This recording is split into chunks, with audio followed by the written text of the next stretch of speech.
నమస్కారం. వ్యూస్ ఛానల్కి స్వాగతం. ఆర్జీవి ఈ పేరు చెప్పగానే చాలామంది కాంట్రవర్సీకి కేర్ ఆఫ్ అంటారు, కానీ సరే అది అనేవాళ్ళ గురించి పక్కన పెడదాము. కానీ ఒక దర్శకుడి మీద అంటే ఆర్జీవి లాంటి ఒక దర్శకుడి మీద చాలామంది పుస్తకాలు రాస్తున్నారు.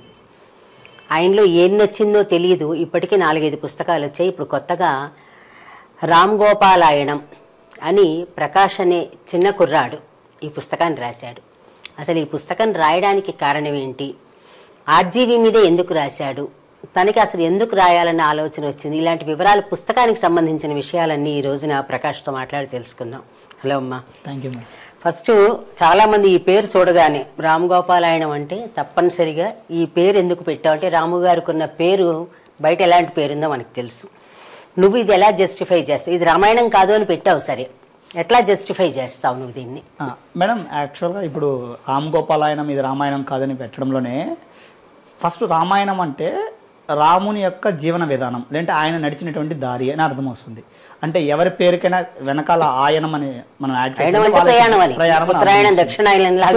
ఇక్కడ రాస్తున్నది కూడా ఆర్జీవి గారి యొక్క జీవన విధానము, లేదంటే ఆయన యొక్క ఆలోచన విధానం కాబట్టి రామ్ గోపాలాయనం అని పెట్టాను. కానీ జస్టిఫికేషన్ ఏమి ఇచ్చానంటే ఇది రామాయణం కాదని ఎందుకు చెప్పానంటే కన్ఫ్యూజన్ అవ్వకూడదు. ఇది రామ్ గోపాలాయనము రామాయణం అనేది నేను కంపారిజన్ చేయట్లేదు. కానీ రామ్ గోపాలాయనం అనేటువంటి జర్నీలో ఆర్జీవి గారికి ఉన్న కొన్ని ప్లాట్ పాయింట్స్, రామాయణంలో శ్రీరామునికి ఉన్నటువంటి కొన్ని ప్లాట్ పాయింట్స్ అండ్ కొన్ని క్వాలిటీస్ సారూప్యత ఉంది. సో అందుకే ఫస్ట్ నేను అనుకున్న టైటిల్ పక్కన పెట్టి ఈ టైటిల్ అనుకోవడానికి రీజను ఇదే మేడం. నాకు తెలుసు దీన్ని పెట్టినప్పుడు చాలామంది నన్ను విమర్శిస్తారని నాకు అనిపించింది. కానీ ఇది నేను చెప్తున్నది ఆర్జీవి గారి యొక్క థాట్ ప్రాసెస్. సో దానికి సంబంధించింది అనేసాను. ఇక్కడ ఏంటి ప్లాట్ పాయింట్స్ అని మనం అనుకున్నప్పుడు క్లుప్తంగా శ్రీరాముని యొక్క జీవన విధానం మనం సింపుల్గా కొట్టే తెచ్చా అన్నట్టు అనుకుంటే, శ్రీరాముడు తండ్రి మాట జవదాటకుండా అడవులకు వెళ్ళి అక్కడ వానర సైన్యంతో, లేదంటే హనుమంతుడు సుగ్రీవు లాంటి వాళ్ళతో సావాసం చేసి ఆ తర్వాత రావణ సంహారం చేసి అయోధ్యకు వచ్చి రాజుగా పట్టాభిషిక్తుడయ్యి దేశాన్ని పరిపాలించడానికి, రాజ్యానికి నాయకుడు అంటే ఎలా ఉండాలో చెప్పడంలో భాగంగా భార్య వియోగం కూడా జరిగింది. ఇది క్లుప్తంగా.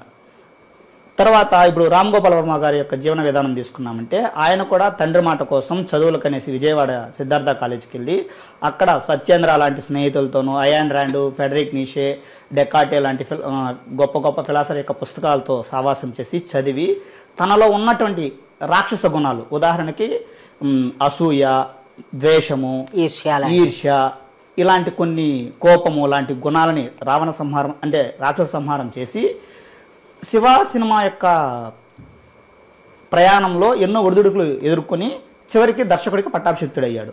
ఆ తర్వాత తను నమ్మిన సిద్ధాంతాలు కావచ్చు, లేదా తను నమ్మినటువంటి ఆలోచన విధానం కావచ్చు ప్రపంచానికి చెప్పడం కోసం, తద్వారా భార్యకి కావచ్చు పిల్లలకి కావచ్చు ఇబ్బంది రాకుండా ఉండాలి అనే ఉద్దేశం కూడా ఆలోచించుండొచ్చు ఆర్జీవి గారు. ఆలోచించి భార్య వేగం తీసుకోండొచ్చు.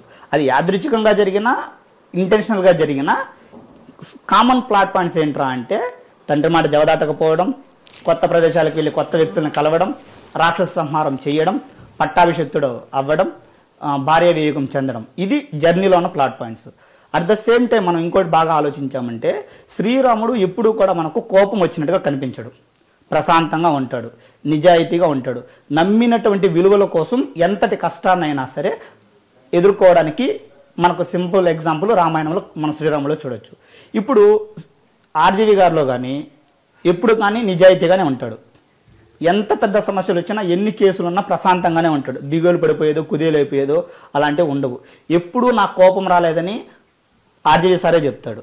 సో ప్రత్యేకించి మనం ఇక్కడ ఇవన్నీ చూడొచ్చు. అంటే కోపం లేకుండా పోవడం, ప్రశాంతంగా ఉండడం, నిజాయితీగా ఉండడం, ఎలాంటి సమస్యలను ఎదుర్కోగలిగినటువంటి ఒక తత్వం ఉండడం, ఇవన్నీ కూడా కొన్ని క్వాలిటీస్. అంటే ఒక మనిషిలో ఉన్న క్వాలిటీస్ ఇంకో మనిషిలో ఉన్నట్టుగానే ఒక మనిషి యొక్క జీవన విధానము ఇంకో మనిషికి జీవన విధానం ఎదురైనటువంటి కొన్ని ప్లాట్ పాయింట్స్ లాగానే ఇక్కడ కూడా ఉన్నాయి. కాబట్టి ఇదే సరైనటువంటి టైటిల్ అని నాకు అనిపించి ధైర్యం చేసి పెట్టేశాను మేడం. సరే, ఇప్పుడు ఇంత నువ్వు చెప్పింది జస్టిఫై చేసావు. కొంతమంది అనొచ్చు ఇది జస్టిఫై చేసావు అంతే నువ్వు అనొచ్చు. మామూలుగా మనం దేనికైనా ప్రిపేర్ అవ్వాలి కదా ఎప్పుడైనా. అయితే నా సందేహం ఏంటంటే నువ్వు నీ ఆలోచనతో నువ్వు రాసావు. నీ ఆలోచన ఎప్పుడు నీదే, దాని తప్పు అని అనడానికి లేదు, ఒప్పు అని అనడానికి లేదు. ఇది ఇలా చేయడం కోసం ఫస్ట్ చిన్నప్పటి నుంచి రామాయణం చదివావా, లేకపోతే ఈ టైటిల్ కోసం రామాయణం చదివావా? చిన్నప్పుడు అదే పనిగా రామాయణం తెచ్చుకొని చదివింది లేదు, కానీ అప్పుడప్పుడు స్కూల్లో ఎక్కడ ఒక బుక్ కనిపిస్తే లవకుశ చదివాను. తర్వాత రామాయణం చిన్న సైజు బుక్ ఉంటే రామాయణం చదివాను. ఆ తర్వాత వచ్చి సినిమాలలో రామాయణం చూడడం జరిగింది.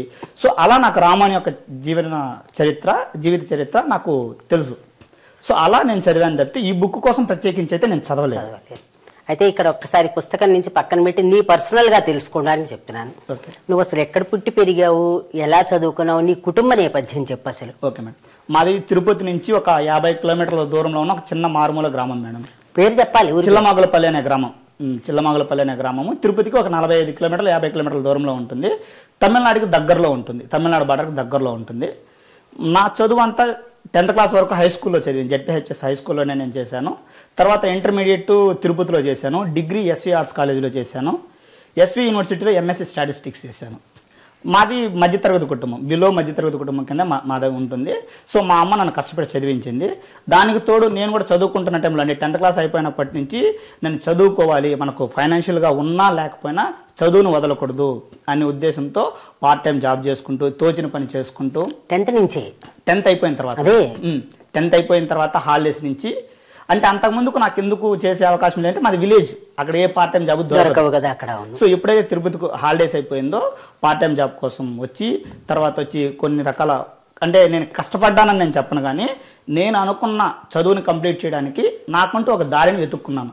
అది వడాఫోన్ సిమ్స్ అమ్ముతూ పాకెట్ మనీ సంపాదించుకోవడం కావచ్చు, లేదంటే ఫ్యామిలీ రెస్పాన్సిబిలిటీలో భాగంగా మనం ఇంకేదన్నా ఒక చిన్న షాపులో పనిచేయడం కావచ్చు. చదువుకి నేను నమ్మేది ఏంటంటే చదువుకోవడం కోసం లక్షల కోట్లు అవసరం లేదు. మనం ఏదో ఒక శక్తి సామర్థ్యాలతో మనం చదువుకోవచ్చు అనేటువంటి దాన్ని నేను నమ్ముతాను. అందులోనూ ఇప్పుడు ఈ రోజుల్లో అయితే అసలు డబ్బు లేకపోయినా మనం చదువుకోవచ్చు, నాలెడ్జ్ డెవలప్ చేసుకోవచ్చు. చాట్ జీపీటీ, ఇంటర్నెట్, యూట్యూబ్ ఇవన్నీ వచ్చేసింది కాబట్టి. సో ఇది కూడా నేను ఎందుకు చెప్తానంటే ఎవరైనా సరే చదువు లేదని, డబ్బు లేదని చదువు ఆపేయలేదు. అది మంచి మాట చెప్పు. అంటే ఈ పుస్తకానికి ఎందుకు చెప్తున్నానంటే నీకు నువ్వు మాట్లాడిన దాంట్లో, నువ్వు చదువుకున్న దాంట్లో ఒక సంస్కారం రావాలంటే అయితే ఫ్యామిలీ నుంచి రావాలి, లేదంటే జన్మతః రావాలి, లేకపోతే నేర్చుకోవాలి. ఇంట్లో అమ్మ నాన్న ఏం పని చేసేవారు అసలు? నాన్న వ్యవసాయ కూలి, అమ్మ వ్యవసాయ కూలి, ఇద్దరు చదువుకోలేదు. అక్క 10th క్లాస్ వరకు చదువుకొని తర్వాత పెళ్లి చేసి పంపించేశారు. సో ఈ ప్రాసెస్లో నాకు బయట ప్రపంచం తెలుసుకున్న తర్వాత, అంటే మాది చాలా సాంప్రదాయబద్ధమైన కుటుంబమే, రెబలిజం అయితే కాదు. ఎందుకంటే చదువుకోలేదు కాబట్టి ఆబ్వియస్లీ మనకు అది అర్థమైపోతుంది, సహజంగా ఉండేది. కాకపోతే నేను కూడా ఒక డిగ్రీ వరకు లేదా ఇంటర్మీడియట్ కంప్లీట్ అయ్యే వరకు సాధారణంగానే ఉండేవాడిని. కానీ ఈ ప్రాసెస్లో మనుషుల గురించి అర్థం చేసుకోవడము, లేదంటే ఈ సర్వైవల్ ఆఫ్ ఫిట్నెస్ అనే భాగంగా నేను చదువుకోవడం కోసం చేసే పార్ట్ టైం జాబ్లో కొంచెం నేర్చుకోవడం జరిగింది. ఎవరితో ఎలా ఉండాలి, ఏ బుక్స్, అంటే నాకు చిన్నప్పుడు బుక్స్ చదివే అలవాటు ఉంది, కానీ 1-2 బుక్స్ కంటే ఎక్కువ చదవలేదు. దాంతోపాటు నాకు రాసుకునేటువంటి ఒక లక్షణం ఉంది. నుంచి ఉంది నీకు అలవాటు అంటే 7th క్లాస్లో నేను అయ్యప్ప స్వామి మాల వేసినప్పుడు ఒక తెలుగు సినిమాలో ఉన్న ఒక సాంగ్ని నేను అయ్యప్ప స్వామి కోసం రాశాను, ట్యూన్. ఓహో, ఆ పాట ఏదో చెప్పు, ఆ ట్యూన్. అది నన్ను దోచుకుందువతే నువ్వే నా సమయం వస్తుంది కదా, అది ఒక 10 లైన్ల వరకు రాసుకున్నాను. అది అప్పుడు స్వామిగా గురుసమ్మ ఉన్న వాళ్ళకి ఒకరిద్దరికి చూపించాను. అక్కడ మళ్ళీ నాకు ఎలాంటి ఎంకరేజ్మెంట్ లేదు, అది పక్కకి వెళ్ళిపోయింది. మళ్ళీ డిగ్రీకి వచ్చిన తర్వాత నాకు ఈ ఫ్రెండ్స్తో సినిమాల గురించి డిస్కస్ చేసేటప్పుడు నా వే ఆఫ్ స్టైల్లో సినిమా డైలాగులు రాసుకోవడము, నా వే ఆఫ్ స్టైల్లో ఏదైనా కవిత్వాలు రాసుకోవడము, లేదంటే ప్రజెంట్ పాలిటిక్స్ ఎలా ఉంది, లేదంటే ప్రజెంట్ పీపుల్ యొక్క మైండ్ సెట్ ఎలా ఉంది, కన్ఫ్యూజన్ ఎలా ఉంది సొసైటీలో అనేది నేను రాసుకోవడం అనేది నాకు అలవాటుగా ఉండేది. మా ఫ్రెండ్ సూర్య అనే అబ్బాయి నాకు బుక్స్ బాగా, అంటే నాకు ఆల్రెడీ ఉన్న ఆలోచనకి కొంచెం ప్రోత్సాహం ఇచ్చి బుక్స్ చదివా ఎక్కువగా. నేను ఎండమూరి గారివి ఎక్కువ చదివాను మేడం. ఎండమూరి గారికి వచ్చి తప్పు చేద్దాం రండి చదివాను. తర్వాత వచ్చి ఆనందో బ్రహ్మ చదివాను, లేడీస్ హాస్టల్ చదివాను, ప్రియురాలు పిలిచే చదివాను, ప్రేమ చదివాను, అంతర్ముఖం చదివాను. ఇందులో నాకు బాగా నచ్చింది, నన్ను బాగా ప్రభావితం చేసిన పుస్తకాలు అయితే ఈ పుస్తకాల్లో తప్పు చేద్దాం రండి, ఆనందో బ్రహ్మ, తర్వాత వచ్చి అంతర్ముఖం. ఈ ఆనందో బ్రహ్మ నేను ఇంకొంచెం ముందు చదువుంటే ఇంకా బాగుండేమో అనిపిస్తుంది. అందులో మందాకిని అనే క్యారెక్టర్ నాకు బాగా నచ్చింది. సో ఆ తర్వాత చివరికి మిగిలేది బుచ్చిబాబు గారు రాసింది, అసమర్థుని జీవయాత్ర తిరుపతి గోపిచంద్ గారు రాసింది.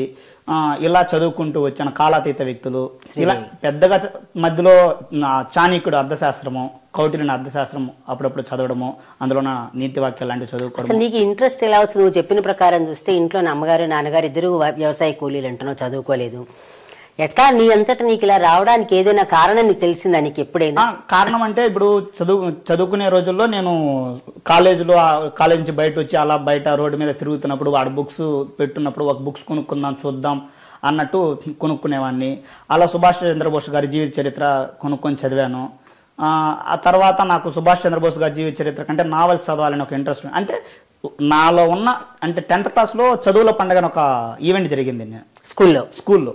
అప్పుడు నేను ఒక 2-3 బుక్స్ చదివాను. అంటే అయ్యప్ప స్వామి చరిత్ర గురించి చదివాను, లవకుశ గురించి చదివాను, రామాయణం నాయని కృష్ణకుమారి గారు అనుకుంటా రాసింది రామాయణం ఏదో అలాంటిది అప్పుడు అవైలబుల్ ఉండేవి. ఒక 1 వీక్ పాటు చదివాను. ఆ తర్వాత మళ్ళీ చదువు పక్కకి వెళ్ళిపోయి అకాడమిక్ చదువులకు కాన్సన్ట్రేషన్ తప్పదు కదా, అది తప్పదు కాబట్టి మళ్ళా సూర్య అనే అబ్బాయి బుక్స్ చదవడము. ఆయన చెగువేర సూర్య నా ఫ్రెండ్, ఫస్ట్ రీడర్ ఈ బుక్ అతనే. ఓకే, అతనే ఫస్ట్ రీడర్. చెగువేరా బుక్స్ గురించి డిస్కస్ చేయడము. ఆ ప్రాసెస్ లో నేను ఆ అబ్బాయికి మా ఇద్దరికి కామన్ థింగ్ బుక్స్. సూర్యకుమార్ డిగ్రీలో. అలా బుక్స్ నావెల్స్ పాలగుమ్మి పద్మరాజు గారివి చర్చి సాధించడం లాంటి పుస్తకాలు లాంటివి చదవడం జరిగింది. ఆ తర్వాత మళ్ళీ ఇక్కడికి వచ్చిన తర్వాత మహాప్రస్థానం అంటే బెంగళూరుకి వచ్చిన తర్వాత శ్రీశ్రీ మహాప్రస్థానము, తర్వాత వచ్చి బాలగంగాధర్ తిలక్ రాసినటువంటి రాత్రి, ఇలాంటివి నాకు సూర్య అనే అబ్బాయి పరిచయం చేశాడు. సో అలా లిటరేచర్ మీద ఒక ఇంట్రెస్ట్ అనేది డెవలప్ అయింది. నిజానికి అసలు నువ్వు చదువుకున్న ఎంఎస్సీ స్టాటిస్టిక్స్ కానీ దీనికి కానీ సంబంధం లేదు. తెలుగు లిటరేచర్ వాళ్ళైతే ఎలాగో చదువుతారు. అవును. అయితే నువ్వు అంత చదవడం అనేది ఈ పుస్తకం రాయడానికి ఉపయోగపడింది అనుకున్నావా నువ్వు? ఖచ్చితంగా భాష రావాలంటే ఎంతో కొంత చదవాలి కదా. పుస్తకం రాయడానికి అవి నాకు ఖచ్చితంగా ఉపయోగపడాయని. ఈ రోజు ఉపయోగపడతాయని నేను ఆ రోజు చదవలేదు, లేదు, కానీ నడిచింది. ఎలా అంటే ఇప్పుడు శ్రీశ్రీ గారి యొక్క కొన్ని కొటేషన్స్ కూడా ఇక్కడ ఆర్జీవి గారికి అన్వయించి రాసున్నాను. ఆర్జీవి గారికి అంటే నాదొక స్వర్గం అనే ఒక కొటేషన్ ని ఇక్కడ ఆర్జీవి గారి పాయింట్ ఆఫ్ వ్యూలో రాసున్నాను. తర్వాత ఏ దేశ సంస్కృతి కాదొక స్థిర బిందువు, అది అనేక నదీ నదాలు కలిసిన అంతసింధు అనేటువంటి బాలగంగాధర్ తిలక్ రాసిన కొటేషన్ కూడా ఇక్కడ అనువదించాను. అంటే ఇక్కడ అంటే నువ్వు చదివింది నువ్వు పుస్తకం రాయడానికి కరెక్ట్ అంటే ఏది ఎలా చేయాలో అది పర్ఫెక్ట్ గా చేసావు. మనం చదివిన దాన్ని మనం రాయదలుచుకున్న దానికి కనెక్ట్ చేసుకున్నాను. కాకపోతే నాకు ఈ బుక్స్ చదివేది ఇంట్రెస్ట్ ఉంది కాబట్టి నేను ఎక్కడో రిలీజ్ అయింది ఏంటంటే నా ఎంఎస్సీ స్టడీస్ అయిపోయిన తర్వాత నా మైండ్ సెట్కి సాఫ్ట్వేర్ ఫీల్డ్ కన్నా కూడా ఒక జర్నలిస్ట్ కానీ లేదంటే ఒక లిటరేచర్ కానీ ఉపయోగపడుతుందేమో. మనం అది అప్పుడు చేయలేదు కదా, ఇప్పుడు బుక్స్ చదవాలన్న కోరిక ఉంది. అంటే అలా అనుకున్నాను. అప్పుడు నేను చూసిన వాళ్ళని కూడా చెప్తున్నా, సాఫ్ట్వేర్ జాబ్ దాని మానని దాన్ని చదువుకున్న వాళ్ళు హాయిగా చదువుకుంటున్నారు. పెద్ద పెద్ద పొజిషన్స్ లో వాళ్ళు ఉన్నారు కూడా చేస్తున్నారు కాబట్టి నువ్వు అట్లా అనుకున్నాను. ఆ బుక్స్ ఉన్న మీద ఇంట్రెస్ట్ తో మళ్ళీ అప్పుడప్పుడు కవిత్వాలు అంటే రాసుకుంటున్నాను అన్నాను కదా, అలా కొన్ని పాటలు రాసుకునేవాడిని. పాటలు అంటే ఏదైనా ఓన్గా ఒక పాట రాసుకోవడము, లేదంటే పాలిటిక్స్ మీద ఒక ట్యూన్ లాగా రాసుకోవడము, వినాయకుడు పండుగ వచ్చినప్పుడు వినాయకుడి మీద ఒక పాట రాసుకోవడము, అలా చేసుకుంటూ ఉండి మనం ఎందుకు జనసేన మీద ఎందుకు రాయకూడదు అన్నట్టు, లేదంటే ఆర్జీవి గారి మీద ఎందుకు రాయకూడదు అన్నట్లు ఆర్జీవి గారి మీద ఒక పాట రాసే ప్రయత్నం చేశాను. అది కవిత్వం లాగా వచ్చేసింది. ఆ పాటగా స్టార్ట్ చేసింది, కవిత్వం లాగా వచ్చేసింది. ఇందులో చూశాను పుస్తకంలోను. అయితే నేను నిన్ను ఫస్ట్ పాటకి వెళ్లే ముందర అసలు నీ స్టార్ట్ చేయడమే నా ఆలోచనలో ఉషోజ్యంలో ఆజ్యం పోసిన తత్వపు తుఫాను అన్న. ఉషోజ్యం అనే పదం ఎక్కడి నుంచి తెచ్చావు, అసలు దాని మీనింగ్ ఏమిటి? ఉషోజ్యం అంటే ఇప్పుడు ఉషస్సు అంటే ఉదయించడం, ఉషోజ్యం. సో నేను దాన్ని కొంచెం రిథమిక్ గా ఆలోచించి ఉషోజ్యం అంటే ఒక అప్పుడే వెలుగుతున్నటువంటి లేదంటే అప్పుడే ఉదయిస్తున్నటువంటి ఒక భావం వస్తుంది. నేను ఎందుకు ఆ సెంటెన్స్ రాశాను అంటే నేను అప్పుడు మాత్రమే అంటే 2010-9లో నాకు ఆర్జీవి గారి యొక్క కొటేషన్స్ కానీ ఏమీ నాకు తెలియదు. సాక్షిలో ఫండేలో ఆయన గురించి కొటేషన్స్ క్వశ్చన్స్ ఆర్జీవి జూమిన్ వస్తుంటే నేను చూసి చూడకుండా పక్కకి తిప్పేసేవాడిని. డిగ్రీ 2011లో ఆ టైంలో నేను అప్పుడే ఆలోచిస్తున్నా. అంటే అప్పుడే నేను నిజంగా చెప్పాలంటే దేవుడి గురించి కావచ్చు, సొసైటీ గురించి కావచ్చు, మనుషుల గురించి కావచ్చు అంతో ఇంతో ఆలోచించడం మొదలెట్టాను. ఆ ప్రాసెస్లో నాకు ఆర్జీవి గారి కొన్ని కొటేషన్స్ అంటే ఈ ప్రపంచాన్ని ఇరిటేట్ చేయాలంటేనే మీరు ఎప్పుడు సంతోషంగా ఉండండి, పక్కన వాళ్ళు సంతోషంగా ఉంటే ఎవరికి నచ్చదని ఒక కొటేషన్ కావచ్చు, లేదంటే థ్యాంక్ గాడ్ చచ్చిపోయాక కోళ్ళు మేకలన్నీ దెయ్యాలు కావు అయ్యుంటే రెస్టారెంట్లతో నిండిపోయి ఉండేది అనేసి కావచ్చు, లేదంటే బెజవాడ రౌడీలు అనగానే బెజవాడలో మొత్తం రౌడీలు కాదు, అసెంబ్లీ రౌడీ అనేది.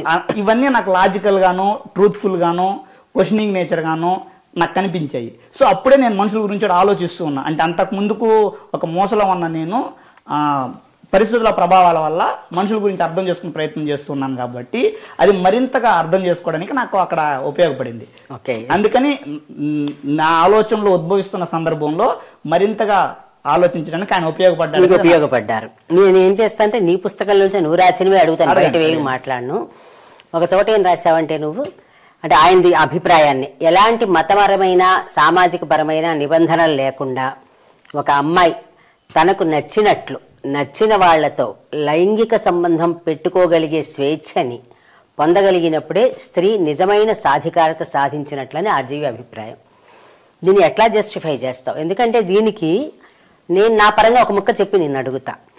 ఆయన చెప్పింది ఏంటంటే నచ్చిన వాళ్లతో అనేది ఒక అండర్లైన్ చేయాలి. నచ్చిన వాళ్లతో అనేది ప్లూరల్ అవ్వకూడదు ఎవరికైనా సరే. Okay madam.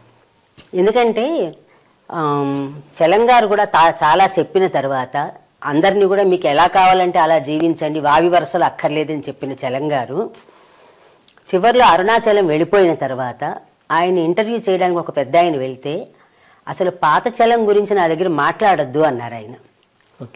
అంటే దేనికైనా మనకి అంటే నేను దీన్ని కూడా ఈయన ప్లూరల్లో చెప్పారని నేను అనుకోవట్లా, నేను నీకు జస్టిఫై చేయమని అడుగుతున్నా. మనకి ఇష్టమైన వాళ్ళతోటి అంటే అర్థం ఏంటంటే ఇక్కడ మన భారతదేశ వ్యవస్థని మనం అసలు నువ్వు ఎన్ని వందల సంవత్సరాలైనా దీన్ని మించిన వ్యవస్థ రాదు.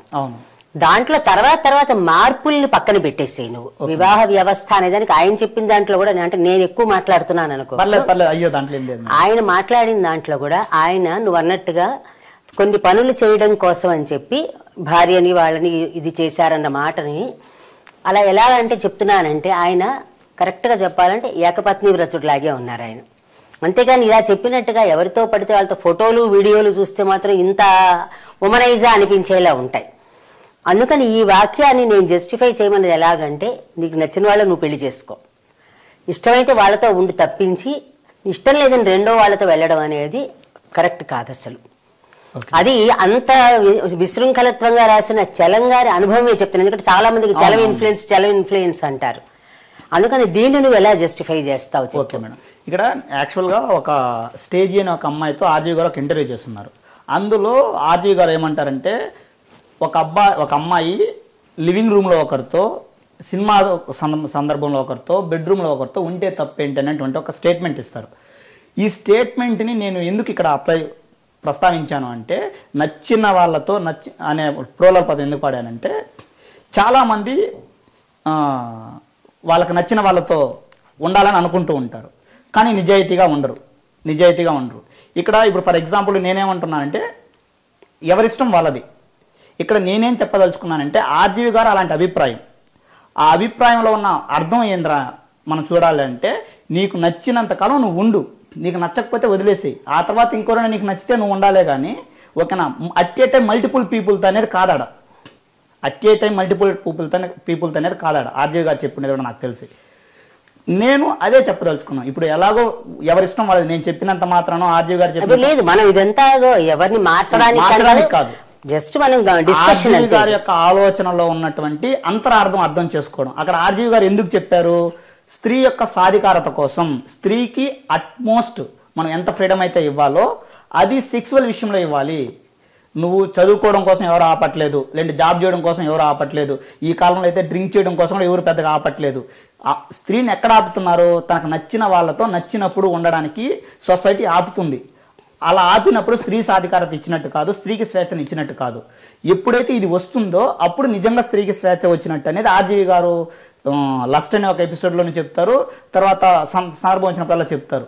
సో ఆ థాట్ ప్రాసెస్ని నేను ఇక్కడ చెప్పడం, స్త్రీ సాధికారత కోసం ఆయన ఇచ్చినటువంటి థాట్ ప్రాసెస్ అది తప్పితే అలా చేయమని ఆర్జీవి చెప్తున్నాడని నేను అనట్లేదు, నేను చేయమని చెప్పట్లేదు. అదే థాట్ ప్రాసెస్ అనే వరకు కరెక్ట్. అది అంటే జనరల్గా ఏంటంటే మనం చెప్పేది మనం సెలెక్ట్ చేసుకునే ముందరే అంటే సెలెక్ట్ చేసుకునే స్వేచ్ఛ. ఇంకొకటి కూడా చెప్తాను, ఇప్పుడు మనకి మధ్యలో వివాహ వ్యవస్థ మారిపోయింది, కానీ అమ్మాయికి సెలెక్ట్ చేసుకునే రైట్ ఓన్లీ ఇండియాలోనే ఉంది. అవును, స్వయంవరాలు అంటే ఏంటంటే అంటే స్వయంవరం అంటే ఎవడొస్తే వాడు ఎత్తితే అంటే కాదు, అది శివుడు విల్లు ఎత్తినా మత్స్య యంత్రాన్ని కొట్టినా ఎందుకు చెప్పారంటే శక్తిమంతుడు అవ్వాలి. కరెక్ట్. అమ్మాయిని ప్రొటెక్ట్ చేసుకోవాలి. మనం ఎంత అనుకున్నా ఫిజికల్ గా వాళ్ళు బలహీనులు. సృష్టి ధర్మంలో మగవాళ్ళకున్న బలం ఆడవాళ్ళకు ఉండదు. మనకి మ్యాచ్లు ఆడేటప్పుడైనా టెన్నిస్ ఆడిన వాళ్ళకి సెట్స్ ఎక్కువ, వీళ్ళకి సెట్స్ తక్కువ ఉంటాయి. కరెక్ట్. అందుకని ఇక్కడ నేను అన్నది ఏంటంటే, మనం ఇండియాలో ఉన్న థాట్ ప్రాసెస్ని తర్వాత వాళ్ళ వల్ల మారిపోయింది. అసలు మనకి దమయంతి స్వయంవరం కానీ, సత్యభామ కానీ, రుక్మిణి కానీ, శకుంతల కానీ ఇండిపెండెంట్గా చేసుకునేది. వాళ్ళెవరూ తలకాయ వంచి వాళ్ళ నాన్నలు అమ్మలు చేసిన పెళ్ళిళ్ళు కాదు. అందుకని భారతీయ ధర్మంలో అది ఉంది. ఇది మనకి కొత్తగా వచ్చింది కాదు. నేను చెప్తున్నది, నేను ఆయనతో వాదించినా కూడా ఇదే చెప్తా. మనం చెప్తున్నది కొత్తది కాదు, ఉన్నదాన్ని మనం కొత్తగా చెప్తున్నాం.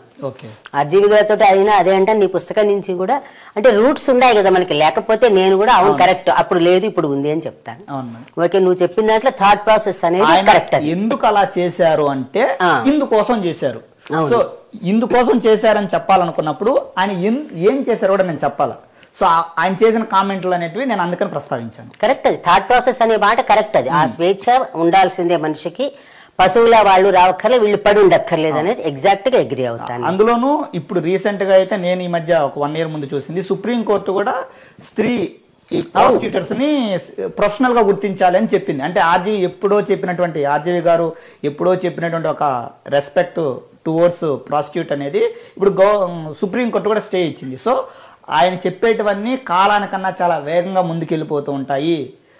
దాంట్లో ఆయన అంతరార్థం ఇది ఉంటుంది అని చెప్పడంలో భాగంగా రెండు ప్రస్తావిస్తేనే దానికి సమన్వయం అవుతుందని నేను ప్రస్తావించాను. ఎందుకంటే మనకి ఇప్పుడు నేను 1000 పడగలు చదివినా అందులో కూడా అది ఉంది. అందులో అది కూడా అంటే ఇది మనం తప్పు కాదు, ఇది వాళ్ళకి చట్టపరంగానే చేయొచ్చు అనేది 1000 పడగల్లో కూడా వస్తుంది. ఇది నేను అందుకే మన మధ్యలో విదేశీయుల దాడులప్పుడు మన సంస్కృతి అంతా మారిపోయింది.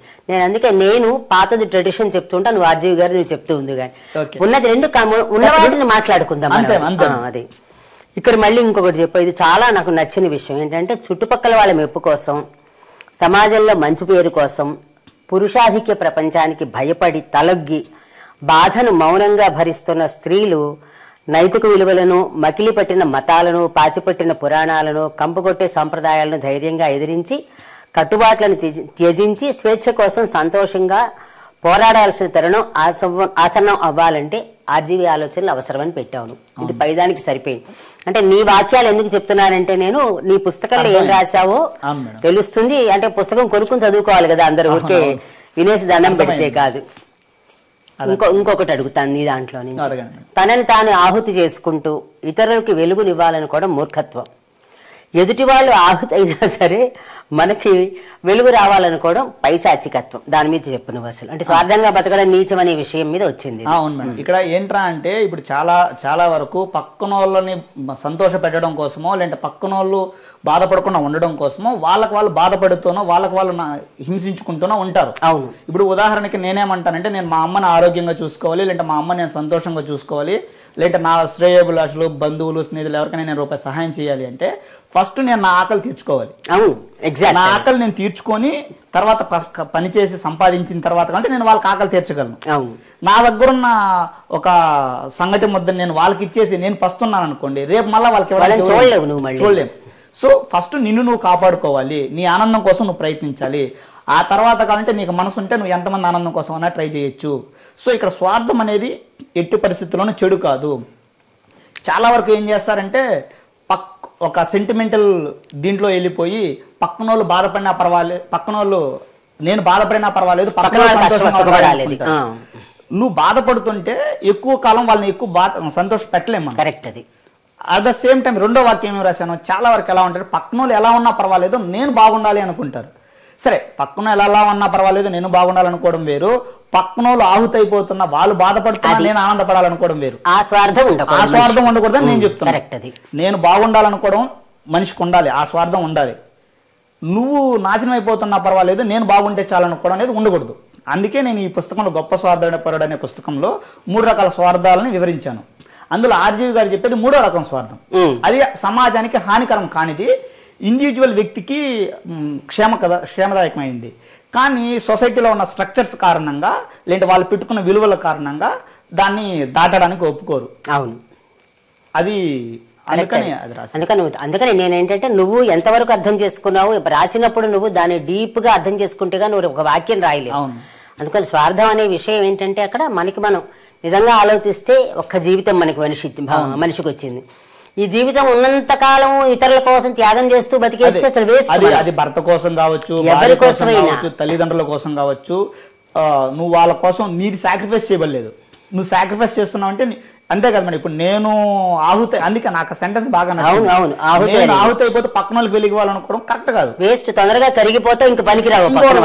ఎగ్జాక్ట్. అది దాన్ని చెప్పాలి. చాలా మంది ఎలా ఉంటారంటే నేను నీ కోసం పడి చచ్చిపోతాను అంటేనో, లేదంటే నువ్వు లేకపోతే నేను బతకలేనంటేనే చాలా ఆనందంగా ఫీల్ అవుతారు. అవును. కానీ వాడు ఇప్పుడు అయాన్ రాండ్ ఫిలాసఫీ కూడా ఏముంటుంది, if you say I love you first you have to say for you, నిన్ను అని చెప్పాలంటుంది నేను ఇతరులను ప్రేమించే ముందు. సో నిన్ను నువ్వు ప్రేమించుకోవడం అంటే నీ ఆనందం కోసం నువ్వు ప్రయత్నం చేయడం, నీ ఆనందం కోసం నువ్వు పోరాటం చేయడం. అది నాకు ఆర్జీవి గారి ఫిలాసఫీ చూసిన తర్వాత అర్థమైంది. అంతకుముందుకు సెల్ఫ్ లవ్ ఉండాలి అంటే ఏంటో నాకు అర్థమయ్యేది కాదు. నిన్ను నువ్వు ప్రేమించుకోవాలి అనేటువంటి కొన్ని పర్సనాలిటీ డెవలప్మెంట్ బుక్స్లో చదివినప్పుడు నాకు అర్థమయ్యేది కాదు. సో ఎప్పుడైనా అల్టిమేట్గా స్వార్థం అంటే నువ్వు ఫస్ట్ హ్యాపీగా ఉండడం చూసుకోవాలి. దాని అర్థం నేను పక్కన వాళ్ళు దోచుకోమని నేను అనట్లేదు. సొసైటీ చెప్పినటువంటి కట్టుబాట్ల విలువలను పాటిస్తూ, లేదంటే రాజ్యాంగబద్ధమైనటువంటి చట్టపరమైనటువంటి నియమాలకి లొంగి నువ్వు నీ ఆనందం కోసం ఏం చేసినా దాని గురించి మనం గిల్టీగా ఫీల్ అవ్వలేదు అనేది ఆర్జీవి గారు చెప్తారు. కరెక్ట్. చట్టబద్ధంగా అన్నావు చూస్తే అది పర్ఫెక్ట్ అన్నమాట. చట్టబద్ధ అనేది పద్ధతి అనేది చాలా పర్ఫెక్ట్. ఇక్కడ మళ్ళీ మనం ఒకటి చెప్దాం. పెళ్లి మీద ఏమాత్రం సదభిప్రాయం లేని వ్యక్తుల్లో రామ్ గోపాల్ వర్మ మొదటి వరుసలో ఉంటారు. పెళ్లి మీద ఆయన వ్యక్తపరిచిన ఘాటైన తీవ్రమైన అభిప్రాయాలు నాకు తెలిసి ఇంకెవరు వ్యక్తపరిచి ఉండరు అన్నావు. పెళ్లి చావు రెండు ఒకటేనని ఆయన పెళ్ళిలోకి జైలని అని అన్నారు. సరే, అలా అనుకుంటే పెళ్లి అనే వ్యవస్థ తెలిసినా ఇది జరుగుతూనే ఉంటుంది. పెళ్లి చేసుకొని వాళ్ళు ఆ ప్రపంచంలోకి వెళ్ళాలనుకుంటారు, వెళ్ళిన వాళ్ళు బయటికి రావాలనుకుంటారు, ఇవన్నీ మామూలే. అయితే సరే, అయినా పెళ్లి చేసుకున్నారు ఏమని అంటే అప్పుడు అజ్ఞానం కొద్దీ అంటారు. ఇప్పుడు ఈ అభిప్రాయాన్ని తీసుకుని నువ్వు కూడా పెళ్లి చేసుకుంటావా చేసుకోవా? మేడం, నేను పెళ్లి చేసుకుంటాను. ఇక్కడ పెళ్లి నేను అక్కడ దాని రాయడంలో ఉద్దేశం, అందుకే దీన్ని జస్టిఫై చేయండి. చేసుకుంటాను. నాకు పెళ్లి మీద ఒక అభిప్రాయం ఏంటంటే, పెళ్లి చేసుకోకపోతే జీవితం లేదు, జీవితం వృధా అని అనుకోవడం పొరపాటే. పెళ్లి చేసుకుంటే ఏదో అయిపోతుంది, మన జీవితం సర్వనాశనం అయిపోతుంది, మనకి పెళ్లి జోలికి వెళ్ళకూడదు అనుకోవడం కూడా పొరపాటే. అవును. It is about experience. నేను అందుకే ఇక్కడ మొదట్లో ఒక కొటేషన్ రాశాను. నువ్వు మ్యారేజ్ చేసుకున్నావు, నువ్వు సంతోషంగా ఉన్నావంటే దాని అర్థం మ్యారేజ్ మొత్తం సంతోషం అని కాదు, that is you are lucky అని అర్థము అని చెప్పాను. ఇక్కడ ఇందులో ఇంకొకటి మాట కూడా రాశాను. పెళ్లి చేసుకుని సంతోషంగా ఉన్న వాళ్ళ గురించి రాశాను, పెళ్లి చేసుకోవడం వల్ల భర్త సహకారం వల్ల, భార్య సహకారం వల్ల ఎదిగిన వాళ్ళ గురించి రాశాను. ఓకేనా, సంతోషంగా ఈ ఒక సాయంత్రం పూట బజ్జీలు తింటూ సరదాగా ఉన్న జంటలు ఉన్నారని రాశాను. కాకపోతే నేను చెప్పేది ఏంటంటే, ఈ బుక్ ద్వారా నేను చెప్పింది ఏంటంటే, నీ క్లారిటీ ఉండాలి. నువ్వు సొసైటీ కోసం చేసుకుంటున్నావా, లేదంటే నువ్వు ఒక ఆనందం పొందడం కోసం చేసుకుంటున్నావా, నీ జీవితం హాయిగా గడపడం కోసం చేసుకుంటున్నావా. ప్రెజర్ చేస్తున్నారని చేసుకోకుండా ఉండాలి. అదొకటి. నువ్వు ఒకవేళ ఉన్నతంగా ఎదగాలనుకున్నావు, లేదంటే ప్రపంచాన్ని తిరగాలనుకున్నావు, నేను ఏదో చేయాలనుకున్నావు, అప్పుడు పెళ్లి నీకు వర్కౌట్ అవుతుందా లేదా నువ్వు క్రాస్ చెక్ చేసుకో. నేను 120 కిలోమీటర్స్ స్పీడ్ లో వెళ్ళాలనుకున్నప్పుడు వెనకాల వచ్చిన అమ్మాయి కూడా ఆ స్పీడ్ ను భరిస్తుందా లేదా నువ్వు ఆలోచించుకో. అది ఉండి నువ్వు పెళ్లి చేసుకున్నావంటే కాన్ఫ్లిక్ట్ వస్తుంది.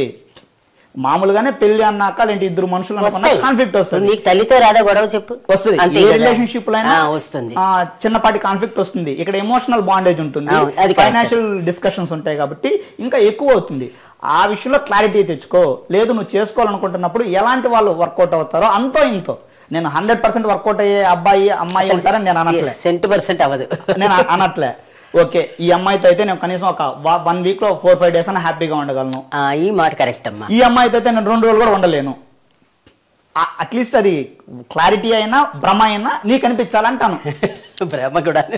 అయితే నేను ఇక్కడ మళ్ళీ చెప్తాను, నీకు పురాణాల్లోకి వెళ్తాను. చెప్పండి. అంటే రోజులను బట్టి ఏంటంటే ఒకప్పుడు పురాణాల్లో ఉంటే అప్పుడు కూడా అది మోడర్నే, కానీ ఏంటంటే చాలా మంది పురాణాల పుస్తకాలని చేదస్తంగా చెప్పడం వల్ల అది జనాల్లోకి చేదస్తం అయిపోయింది. కుమార సంభవం చదివితే కనుక శివుడి కోసం పార్వతి తపస్సు చేస్తుంది, ఎట్లా వాళ్ళ నాన్నని ఒప్పిస్తుంది. అందుకని అండర్లైన్ చేసుకో కొన్ని పాయింట్స్, వెళ్ళిపోలే ఇంట్లోంచి. నాన్న నేను ఇలా ఫలానా వ్యక్తి కోసం నేను తపస్సు చేయాలనుకుంటాను, అతన్ని నేను భర్తగా పొందాలనుకుంటున్నానని పార్వతి తపస్సు చేసింది, శివుడు చేయలా. చేసింది ఎందుకని చేసింది, తన లైఫ్ కి వాళ్ళ నాన్న ఎంత ఇంపార్టెంటో, నాన్న తర్వాత వచ్చే వ్యక్తి కూడా తండ్రి ఎంత ఇంపార్టెంటో అవ్వాలని చేసింది. అయితే ఈ తపస్సు చేసినప్పుడు అందులో ఒక వాక్యం నేను అమ్మాయిలందరికీ చెప్పాలనుకుంటాను. ఎప్పుడు ఎంత నచ్చుతుందంటే అందులో వాక్యంగానే చెప్తున్నా. సాధారణంగా అందంగా ఉండే వాళ్ళు ఏం చేస్తారంటే అమ్మాయిలైనా అబ్బాయిలైనా దాన్ని ఎగ్జిబిట్ చేయాలనుకుంటారు. నేను చాలా బ్యూటిఫుల్గా ఉన్నాను, అందరూ నన్ను మెచ్చుకోవాలి, నేను అలా ఉంటాను ఇలా ఉంటాను, సరే ఎవరి విధానంలో వాళ్ళు వెళ్తారు. అయితే ఇంత అందంగా ఉన్న ఆవిడ కూడా తపస్సు చేయడం అంటే ఏంటి, ఇదంతా జుట్టు అంతా చిక్కులు పడిపోతుంది. వాళ్ళు రెగ్యులర్గా వేసుకుని క్రీమ్స్ అవి రాసుకోరు, పువ్వులు పెట్టుకోరు, లిప్స్టిక్ వేసుకోరు. అంటే వాళ్ళకి వేసే లిప్స్టిక్ లో వేరే ఉంటాయి అవన్నీ, పెదవులకి వేసేవన్నీ. నేను మోడర్న్ అర్థం అవుతుందని. అంటే ఏంటంటే ఆవిడ అంత బ్యూటిఫుల్ గా ఉన్న ఆవిడ కూడా తపస్సు చేయడానికి అర్హురాలైందని సప్త ఋషులు పొగిడారట ఆవిడ్ని. అంటే హౌ గ్రేట్ షీ ఈజ్ మనం అనుకోవడం. అయితే ఇక్కడ ఏం ప్రశ్నిస్తారంటే తర్వాత శివుడే వచ్చి పరీక్షిస్తాడు. ఎలాగ బ్రహ్మచారి వేషంలో వస్తాడు, అంటే మారు వేషం అనుకుందాం ఇప్పటి రోజుల ప్రకారం. వచ్చి నువ్వు ఇంత రిచ్ పర్సన్వి, మీ నాన్న ఇంత రిచెస్ట్, చాలా ప్రాస్పరస్. శివుడు ఏంటి ఊరికే శ్మశానంలో తిరుగుతూ ఉంటాడు. నువ్వు పట్టు చీరలు కట్టుకుంటావు, ఆయనేమో రక్తం కారే బట్టలు కట్టుకుంటాడు. అంటే మరి ఏనుగు చర్మం అది కడతాడు కదా. నువ్వేమో బంగారు పళ్ళలో తింటావు, ఆయనేమో కపాలంలో తింటాడు. నువ్వేమో మంచి పట్టుపరుపుల మీద నడుస్తావు, ఆయనేమో శ్మశానంలో వెంట్రుకల మీద నడుస్తాడు. అంటే హౌ ద డిఫరెన్స్. ఈవిడ రిచెస్ట్ పర్సన్, ఈయన పూరెస్ట్ పర్సన్, ది పూరెస్ట్ అనమాట, మన మోస్ట్ పూర్ పర్సన్. అవన్నీ అడిగినప్పుడు ఆవిడ చెప్పిన ఒకే ఒక వాక్యం, అంటే నువ్వు పెళ్లి చేసుకుంటాను అన్నావు కాబట్టి పెళ్లి చేసుకునే వాళ్ళ కోసం నేను చెప్తున్నాను, ఆయన పెళ్లి చేసుకోవద్దంటే నేను చేసుకోమని చెప్తున్నాను. ఇద్దరిది సమస్థితి అంటుంది ఆవిడ. సమస్థితి ఎందులో, డబ్బుల్లో కాదు, ఆలోచన విధానం. నువ్వు చెప్పిన దానికి నేను చెప్తాను. అంటే కుమార సంభవంలో చెప్పింది ఆర్జీవి గారు ఇప్పుడు వేరే రకంగా చెప్పారు, నువ్వు ఇంకో రకంగా చెప్పింది. అన్ని మనకి లేవనటల్లా. బట్ ఏంటంటే ఆయన ఎందుకు సక్సెస్ అయ్యారంటే చాలా మోడర్న్ గా టీచ్ చేస్తారు. ఇప్పుడు వాళ్ళకి అదే అవసరం. అవును మేడం. కాబట్టి నేను కూడా దాన్ని నీకు మోడర్న్ గా ఇస్తున్నాను అనమాట. మీరు చెప్పినట్లు కుమార సంభవం గురించి మీరు చెప్పినట్లు నాకు ఇంతవరకు ఎవరో చెప్పలేదు. సో ఇప్పుడు ఇలా చెప్పకపోతే, ఇప్పుడు మీరు చెప్పినట్లు చెప్పకపోతే పురాణాల మీద గౌరవం రాదు, చదవాలనేటువంటి ఒక ఆసక్తి రాదు. ఇప్పుడు ఫైనల్ గా అల్టిమేట్ గా ఏమొచ్చింది, థాట్ ప్రాసెస్ అని చెప్పి. అది నువ్వు సాఫ్ట్వేర్ లో చదివే అబ్బాయిలు ఇద్దరిని అడిగినా మా ఇద్దరికి సిమిలారిటీ ఉంది, అందుకే మేము చేసుకోవాలనుకుంటున్నాం అని చెప్తారు. ఇదే కుమార సంభవంలో చెప్పారనేది మనకి ఎక్కడ చిన్నప్పుడు చెప్పలేదు. అదే చెప్పారు మోడర్నైజ్ చెప్పడం అనేది. ఇలా చెప్తే మేబీ పురాణాలకు కూడా కొంచెం వాల్యూ పెరుగుతుంది అనేది నాకు ప్రతి దాంట్లో నుంచి నేను అందుకే చెప్పాను. తర్వాత మళ్ళీ వచ్చినప్పుడు మాట్లాడదాం, నా అది కాదు నీది ఇంపార్టెంట్. అయితే ఇక్కడ అనేది థాట్ ప్రాసెస్ ఒకలా ఉంటే కనుక డబ్బు అనేది క్రైటీరియా కానే కాదు. ఎందుకని నువ్వు కాసేపు ఏం చేస్తావు, కూర్చుని నీకు ఒక బుక్ నచ్చుతుంది, ఇదిగో ఈ పుస్తకం బాగుంది కదా అంటావు. ఆ అమ్మాయి చదువుకోలేదు అనుకో సపోజ్, ఏంటి ఆ పుస్తకాల గోలా అంటుంది అమ్మాయి. అక్కడ మీ ఇద్దరికి తేడా వచ్చేస్తుంది. అందుకని సెలెక్ట్ చేసుకోవడం అనేది ఆడపిల్లలకి ఫస్ట్ నుంచి ఉన్నది అని చెప్తున్నాను. అందుకే సీత సెలెక్ట్ చేసుకుంది, ద్రౌపది సెలెక్ట్ చేసుకుంది, శకుంతల సెలెక్ట్ చేసుకుంది, దుష్యంతుడు వచ్చినా కూడా పార్వతి అసలు ఫస్ట్ మనకి. అందుకని మనకి ఎలా చూపించిందంటే మనకి హస్బెండ్ అండ్ వైఫ్ అంటే సింగిల్ బాడీ అని నేర్పించింది ఆవిడ మనకి. అంటే మీ థింకింగ్ ఒకలా ఉండాలి. మనకు ఇటు ఇటు ఉంటాం కదా, ఇటు నేను ఆలోచిస్తే ఇటు నువ్వు ఆలోచించావంటే అర్థం ఏంటి, ఇద్దరిది సేమ్ థింకింగ్ అవ్వాలి. అది కుమార సంభవంలో మనం నేర్చుకునేది అనమాట. సరే నువ్వు చెప్పావు థాట్ ప్రాసెస్ అనేది ఇంపార్టెంట్ మ్యారేజ్ అనే దానికి. దీంట్లో ఇంకొకటి చెప్తున్నా, చాలా బాగున్నావు, నేను ఊరికి అడుగుతున్నా. అంటే నువ్వు చాలా జాగ్రత్తగా పర్ఫెక్ట్ గా రాసావు బుక్. ఫస్ట్ నేను అప్రిషియేట్ చేయాలమ్మా. అది అందరినీ ఒకే మూసలో పెట్టి విద్యా విధానం అమలు పరిస్తే తెలివైన విద్యార్థి సమయం వృధా అవ్వదా. ఒక సంవత్సరంలో డిగ్రీ పూర్తి చేయగల తెలివి సామర్థ్యం ఉన్న స్టూడెంట్ని ఒక చోట బంధించి 4 సంవత్సరాలు చదవమనడం అవసరమా, న్యాయమా? దీని మీద మాట్లాడు ఒకసారి. నువ్వు చెప్పిన తర్వాత నేను మళ్ళీ వెనక్కి వెళ్తాను. అందుకని ఇప్పుడు ఈ విషయంలోనే నేను ఎందుకు అది నాకు కరెక్ట్ అనిపించింది అంటే, ఇప్పుడు మేము చదువుకునేటప్పుడు కూడా డిగ్రీ చదువుకునేటప్పుడు ఓపెన్ గా మాట్లాడితే లాస్ట్ 1 month 2 months చదివేవాళ్ళం. అవును. అందులో ఆ చదివినవి మాకు రియాలిటీలో ఎక్కడ ఉపయోగపడుతున్నాయి, ఆ డిఫరెన్షియేషన్ కానీ చెప్పలేదు. ఉపయోగపడుతున్నాయని తెలుసు కానీ ఉపయోగపడతా ఎలా అనేది చెప్పలేదు.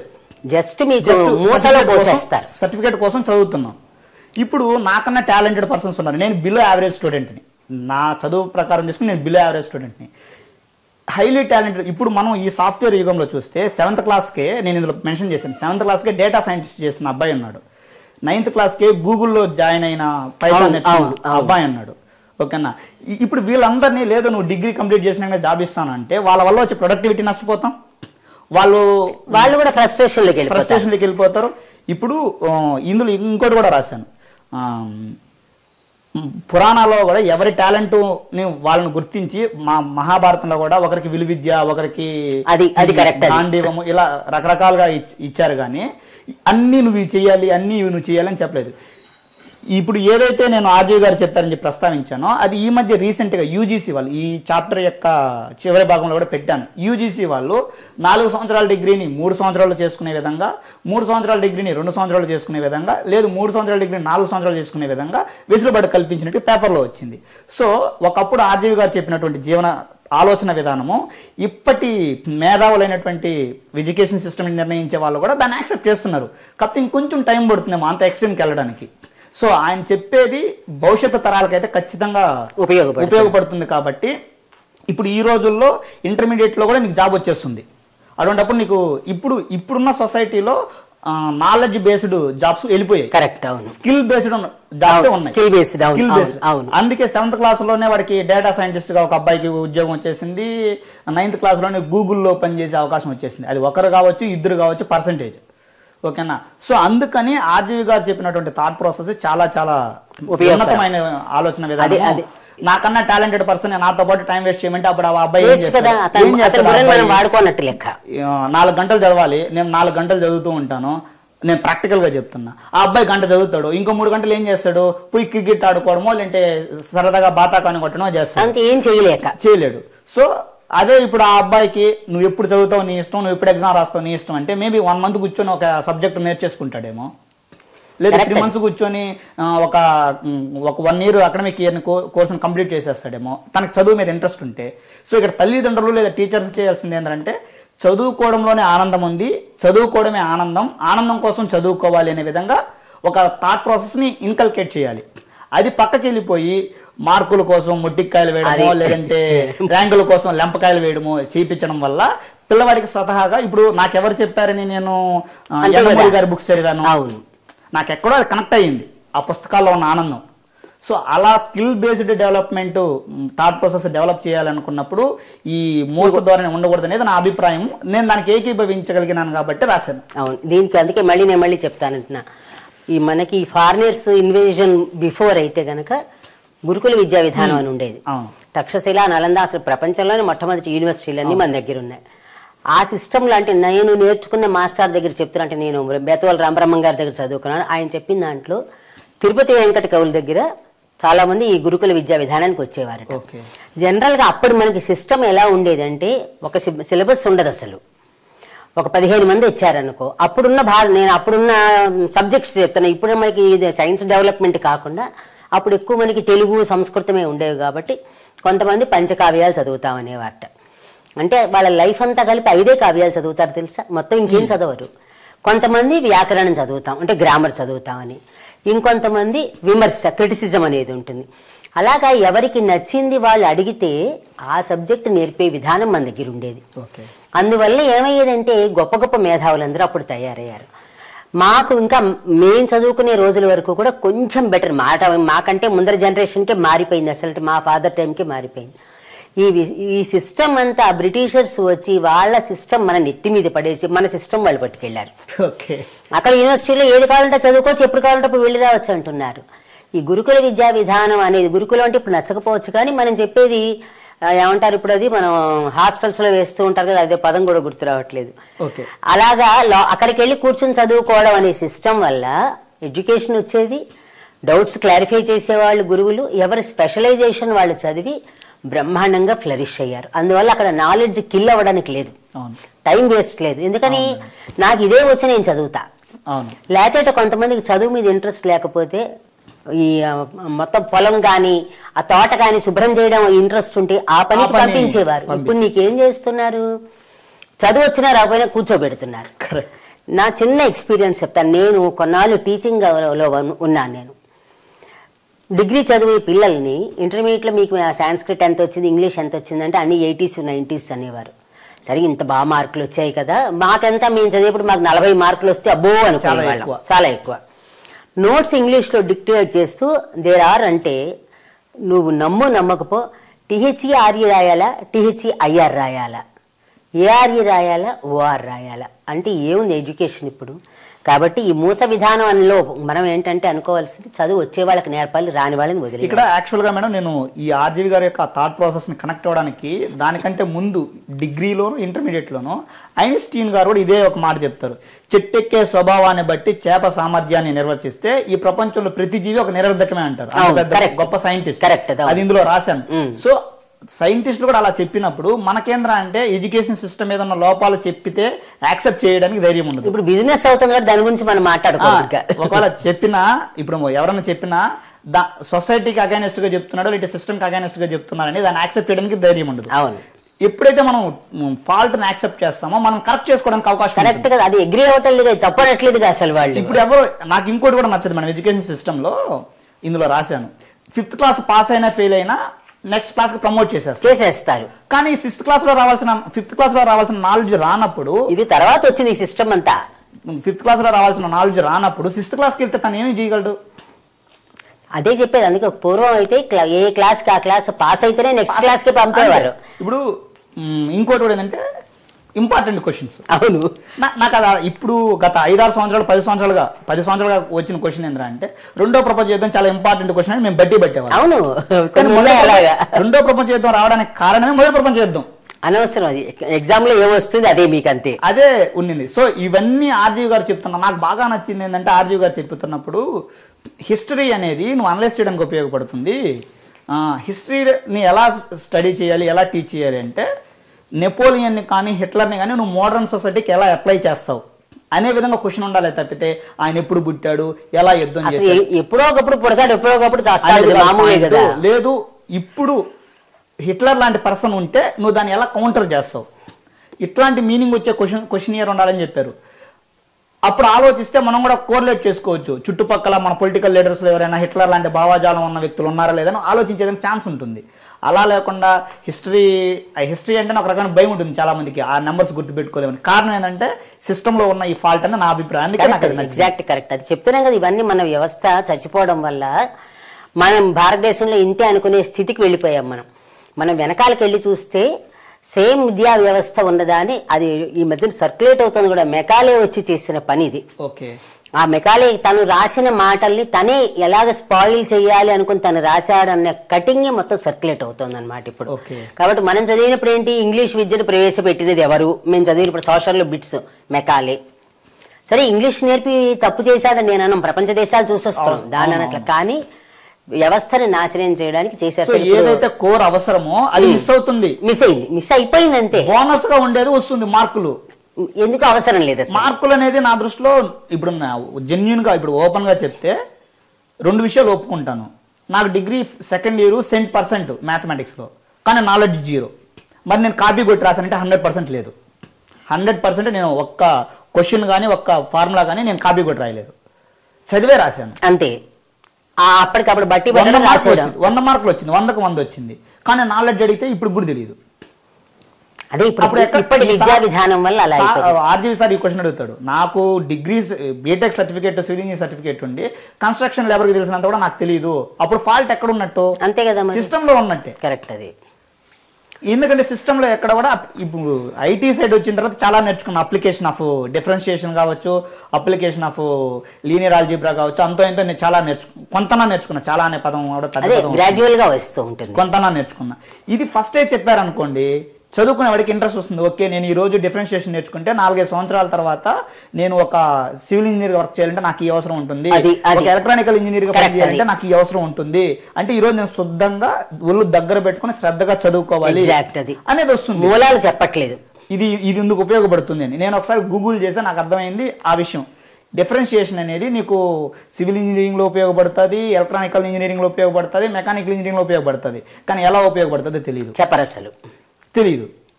సో ఇది ఈ అప్లికేషన్ చెప్పకపోతే అంటే ఏ మెడిసిన్ ఎందుకు ఉపయోగపడుతుందో చెప్పకపోవడం లాంటిది. Correct, exact. మందు వేసుకోవడానికి అన్ని మందులు కొనుక్కొని ఇంట్లో పెట్టుకుంటాము, కానీ జ్వరం వస్తే పారాసిటమాల్ వేయాలా లేదంటే ఇంకేదైనా ఆస్పిరిన్ వేయాలా తెలియని పరిస్థితిలో ఉంటుంది. మళ్ళీ అక్కడ ట్రైనింగ్ ఇస్తారు. సో అందుకని నాకు అది చాలా మంచి థాట్. అందుకని నేను కొన్ని అవే తీస్తాను. ఇప్పుడు ఎవరికే కంక్లూజన్ లో ఒక డైలాగ్ చెప్దాం. దానికి త్రివిక్రమ్ గారు రాశారు కూడా, చదువుకున్న వాళ్ళందరూ గుమాస్తాలు అయ్యారు, చదువురాని వాళ్ళందరూ స్కూల్స్ పెట్టారు అన్నారు. కరెక్ట్. అది ఇక్కడ అంటే ఊరికే దాన్ని నెక్స్ట్ ఇంకొకటి, ఎక్కడ స్త్రీ పుట్టుకతో తల్లిదండ్రులకు బరువు అవ్వదో, ఎక్కడ స్త్రీకి తల్లిదండ్రులు సమాజం ప్రత్యేక ఆంక్షలు హద్దులు విధించరో, ఎక్కడ స్త్రీ పురుషులు ఇద్దరిని సమానంగా సమాజం చూడగలుగుతుందో, ఎక్కడ స్త్రీలు తమ కోరికలను భావాలను అణిచివేసుకోకుండా స్వేచ్ఛగా ప్రకటించగలరు అంటే చాలా ఇచ్చావు నువ్వు. అవును మేడం. దాని మీద కూడా ఒకసారి మాట్లాడు. ఇప్పుడు ఇది యాక్చువల్ గా ఏంటంటే wear the mind is without fear అని రవీంద్రనాథ్ ఠాగూర్ గారు రాసినటువంటి ఒక థాట్ ప్రాసెస్ ని నేను ఇక్కడ చెప్పాలనుకున్నా. ఎందుకు అంటే ఈ ఇంతకుముందుకు మీకు చెప్పాను కదా ఆ 6 టాపిక్స్ లో ఆర్జీఓ గారు చెప్పింది. సో ఆర్జీఓ యొక్క అసలు ఉద్దేశం ఇది అయ్యి ఉండొచ్చు. ఈ నేను రాసిన ఈ 5-6 వాక్యాలను ఉద్దేశం చాలా రాసావు దాని గురించి, ఎక్కడైతే ఉండరు అని. ఈ 5-6 వాక్యాలను లేదా 10 వాక్యాలు రాస్తున్నాను. ఆ 10 వాక్యాలను ఉద్దేశించి ఆర్జీవి గారు అలాంటి కామెంట్లు చేసి ఉండొచ్చు. అది ఉదయం లేస్తానే పూర్ణ చూస్తానని చెప్పడం కావచ్చు, లేదంటే అమ్మాయి తనకి ఇష్టం వచ్చినట్టు ఉండడం అని చెప్పడం కావచ్చు, బాహాటంగా బయట చెప్పడం కావచ్చు, ఇలాంటివి చేసి ఉండొచ్చు అని నాకు అనిపిస్తుంది. లేకపోతే ఒక మామూలు స్థాయి నుంచి బాలీవుడ్లో సినిమా తీసే కెపాసిటీకి ఎదిగిన ఒక వ్యక్తి ఉదయం లేస్తానే నేను పూర్ణ చూస్తానని నిమిషం అంటే హాయ్ మాట్లాడతారని హాయ్ బాగున్నారని చెప్పడం వల్ల ఒక సెకండ్ వేస్ట్ అయిపోతుందని ఆలోచించే వ్యక్తి ఇక్కడ ఇది చెప్తున్నారంటే దాని అర్థం దాన్ని చూస్తారని ఎవరైనా అనుకుంటే అది పొరపాటు. కాకపోతే దాన్ని సహజం చెయ్యండి, ఎలాగో చూసే వాళ్ళు చూస్తున్నారు, మనం ఆపలేం కదా, ఆపలేము. సో ఆపలేనప్పుడు దాని గురించి డిస్కస్ చేయడము, చర్చించడము, క్లారిటీ ఆఫ్ థాట్ ప్రాసెస్ ఇవ్వడమే ఉన్నతమైనది అనేది నాకు ఆర్జీవి గారు చెప్పడంలో నిజం అనిపించింది. సో అందుకని ఈ వాక్యాలని ఆ థాట్ ప్రాసెస్ లో చెప్పాలనుకున్నా, అలా చెప్పాలని అనిపించింది అనమాట. సో ఈ సింపుల్ గా ఈ వాక్యాలే ఆర్జీవి గారి మైండ్ లో ఉండొచ్చేమో, అది సబ్ కాన్షియస్ గా కానీ కాన్షియస్ గా. కరెక్ట్. అది ఇంత చదివిన తర్వాత నీకు అర్థం కాకుండా ఉండదు, అదైతే ఉంటుందని నేను అనుకుంటున్నా. మరి ఆర్జీవి సార్ ఒప్పుకుంటారో ఒప్పుకోరో నాకు తెలీదు, వాళ్ళ ఇష్టం. అది వాళ్ళ ఇష్టం. నువ్వు నిర్భయంగా చెప్పాలి, ఆయన చెప్పారు కదా, నేను చెప్పదలుచుకుంది నిర్భయంగా చెప్పి నువ్వు చెప్పేసావు అంతే. నాకు అనిపించింది అంటే సార్ సబ్ కాన్షియస్ మైండ్ లో అయినా ఇవి రన్ అయి ఉండొచ్చు. కొన్నిసార్లు మనకు క్లియర్ గా అర్థమైపోతుంది. ఇప్పుడు ఉమెన్ కి అంత ఫ్రీడమ్ ఇచ్చినప్పుడే స్వేచ్ఛ ఉంటుందంటే అది ఇక్కడ ఈ పాయింట్లలో కన్సిడర్ అయిపోతుంది. కరెక్ట్. సో అది అందుకోసం ఇవాళ రాశాను. తర్వాత నాకు ఈ పుస్తకం మొత్తానికి ఫస్ట్ బాగా నచ్చింది, నేను ఫస్ట్ టైం బుక్ చూసినప్పుడు వచ్చింది కూడా, ఇందులో ఉన్నదే చదువుతా. రామోయిజం తెలుగులో కాకుండా ఇంగ్లీష్లో తీసి ఉంటే ఆయన ప్రపంచ ప్రముఖ తత్వవేత్తలలో ఒకరిగా కీర్తి గడించేవారు. ఆయన తెలుగువారిగా పుట్టడం ప్రతి తెలుగువాడి అదృష్టం, ఆయన దురదృష్టం. అంటే టోటల్ గా అగ్రీ అవుతాను. నాకు తెలిసి ప్రపంచ తత్వవేత్తలు ఎవరైనా సరే ఒక 100 టాపిక్స్ మీద, సొసైటీకి సంబంధించినటువంటి 100 టాపిక్స్ మీద, అది సెక్స్ కావచ్చు, లేదంటే డిజైర్ కావచ్చు, కుళ్ళు కావచ్చు, గాడ్ కావచ్చు, పేరెంట్స్ కావచ్చు, పిల్లలు కావచ్చు, సక్సెస్ కావచ్చు, ఫెయిల్యూర్ కావచ్చు, ఇలా ఒక ఇంచుమించు 80 నుంచి 100 టాపిక్స్ మీద డిస్కస్ చేసినటువంటి ఒక వ్యక్తి నేనైతే చూడలేదు. ఆయన ఏ అభిప్రాయాలు వ్యక్తపరిచినా పర్వాలేదు, బట్ వ్యక్తిని అయితే నేనైతే చూడలేదు. కరెక్ట్. అది సో ఒకవేళ ఇదే ఆర్జీవి గారిని ఒకవేళ ఇంగ్లీష్లో చేసునుంటే ఇప్పుడు ఒక తెలుగు రాష్ట్రాల్లోనో లేదంటే తెలుగు తెలిసిన వాళ్ళకే చాలా ప్రభావం చూస్తున్నాం. ఇప్పటికి దాదాపు 5-6 బుక్లు వచ్చినాయి, ఇంకో 3 పైప్ లైన్లో ఉన్నాయి. ప్రపంచ దేశాలకు వెళ్ళుంటే అప్పుడు ఇంకెన్ని బుక్స్ వచ్చి ఉంటాయి అంటే అన్ని బుక్స్ వస్తున్నాయి, లేదా అంతమంది ప్రభావితం అయ్యారు అంటే అంతకన్నా గొప్ప ప్రభావితం చేయగలిగిన వ్యక్తి లేరనే కదా. సో కాకపోతే ఆయన తెలుగులో చేయడం వల్ల మనందరం అదృష్టవంతులం. ఇప్పుడు నాలాంటి వాళ్ళకి ఇంగ్లీష్ పెద్దగా అర్థం కాదు, నేను గవర్నమెంట్ స్కూల్లో చదువుకొని వచ్చాను కాబట్టి అంత గ్రాడ్యువల్ గా వస్తాయి పెద్దగా అర్థం కాదు. అర్థం అవుతుంది కానీ not a very well expert. ఒకవేళ తెలుగులో చేయించుకుంటే నాకు అప్పుడు అర్థమై ఉండదు, ఇంగ్లీష్లో చేస్తుంటే. తెలుగులో చేశాడు అది నా అదృష్టం. ఆయన చెప్పడం వల్ల, కాకపోతే ఆయన ఇక్కడ చెప్పడం వల్ల ఇక్కడే ఆగిపోయాడు. లేకుంటే ఇంకో గొప్ప తత్వం అంటే ఒక నీషే, ప్లేటో, అరిస్టాటిల్ లాంటి జాబితాలో కీర్తి గడించారు నా అభిప్రాయం. కరెక్టే. అది ఇంత పుస్తకంలోనూ మన చరిత్రలో పద్యం ఎందుకు తీసుకొచ్చు, అటజని కాంచే భూమిసూర్యుడు అంటూను? ఇందులో అటజని కాంచే భూమిసూరుడు నాకు ఆ పద్యం బాగా ఇష్టమైన పద్యం. నరసింహారావు గారు ఒక టీవీ ఛానల్లో అటజని కాంచే ఈ పద్యాన్ని తీసుకుని ఎలా చెప్పాలి తెలుగు లెక్చరర్ అని చెప్పడంలో అందులో పర్సనల్ డెవలప్మెంట్ చెప్తారు, ఒక మంచి థాట్ ప్రాసెస్ చెప్తారు. అంటే ఏం చెప్తారు, ఈ పద్యం యొక్క భావము అంత ఎత్తులో ఉన్నటువంటి ఒక పర్వతాలు కరిగి మృదంగ శబ్దాలు చేస్తూ తన జ్ఞానాన్ని ప్రసాదిస్తుంది, లేదంటే ఇలా అందరికీ ఉపయోగపడుతుంది, అలాంటి ఒక థాట్ ప్రాసెస్ చెప్పాలని చెప్తారు. సో ఇప్పుడు ఆర్జీవి గారు కూడా ఒక ఉన్నతమైన శిఖరానికి ఎక్కి ఉన్నతమైన శిఖరాన్ని అధిరోహించి ఆ తర్వాత తన జనుల కోసం ఉపయోగపడే విధంగా అది కొన్ని సినిమాలు తీయడం కావచ్చు, ఎంతోమందికి ఆపర్చునిటీస్ ఇవ్వడం కావచ్చు, లేదంటే ఇలాంటి ఒక థాట్ ప్రాసెస్ ఉండేటువంటి రామయిజం సిరీస్ చేయడం కావచ్చు, అవన్నీ చేస్తున్నారు. సో ఆ పద్యంలో ఉన్న భావము, గరికపాటి గారు చెప్పినటువంటి భావము ఇక్కడ ఆర్జీవి గారు చేస్తున్న పనికి సంబంధం ఉంది. అందుకని నేను దాన్ని కోలరేట్ చేస్తాను. అదే అంటే అందులో జనరల్ గా ఇలాంటి పుస్తకాల్లో మన చరిత్ర పద్యం రాదు ఎవరిది. మీరు కాంట్రోవర్ చదివారంటే అది అందులో ఉంటుంది. నీచే చెప్పించడం కోసం నేనేం మాట్లాడట్లేదు. అది రెండోది, నువ్వు తర్కవేత్త, తత్వవేత్త. సరే, తర్కం ఉంటేనే ఎప్పుడు కూడా అసలు అది సక్సెస్ అయినట్లు లెక్క. నేను ఏదైనా అవునంటే నువ్వు కాదని అనేది నువ్వు తర్కించుకోవాలి. అవును, దాని అవుట్పుట్టే కరెక్ట్ అనమాట. అలాగే తత్వవేత్త అనో బానే ఉంది. ఇక్కడ శ్రీశ్రీ గారిని ఎందుకు తీసుకొచ్చావు అంటే ఆయన దాన్ని పెట్టావు, ఆర్జీవి ఒక భూతం.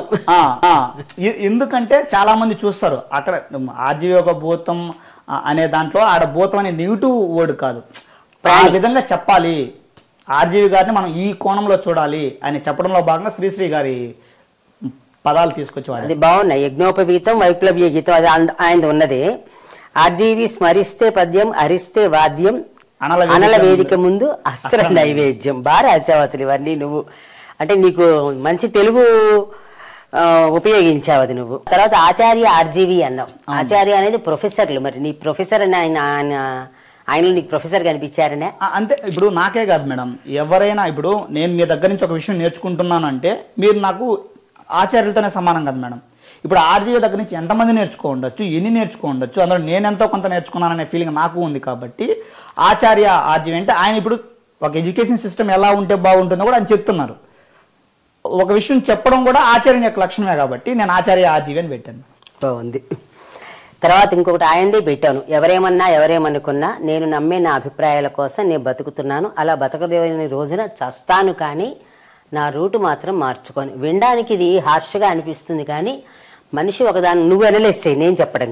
ఇప్పుడు చాలా వరకు మేడం ఇప్పుడు ఎవరేమన్నా అనుకుంటారని మార్చుకునే వాళ్ళు మనం కొంచెం క్లోజ్గా అబ్జర్వ్ చేసామంటే వాళ్ళు ఎక్కడో తెలియకుండా బాధపడుతుంటారు.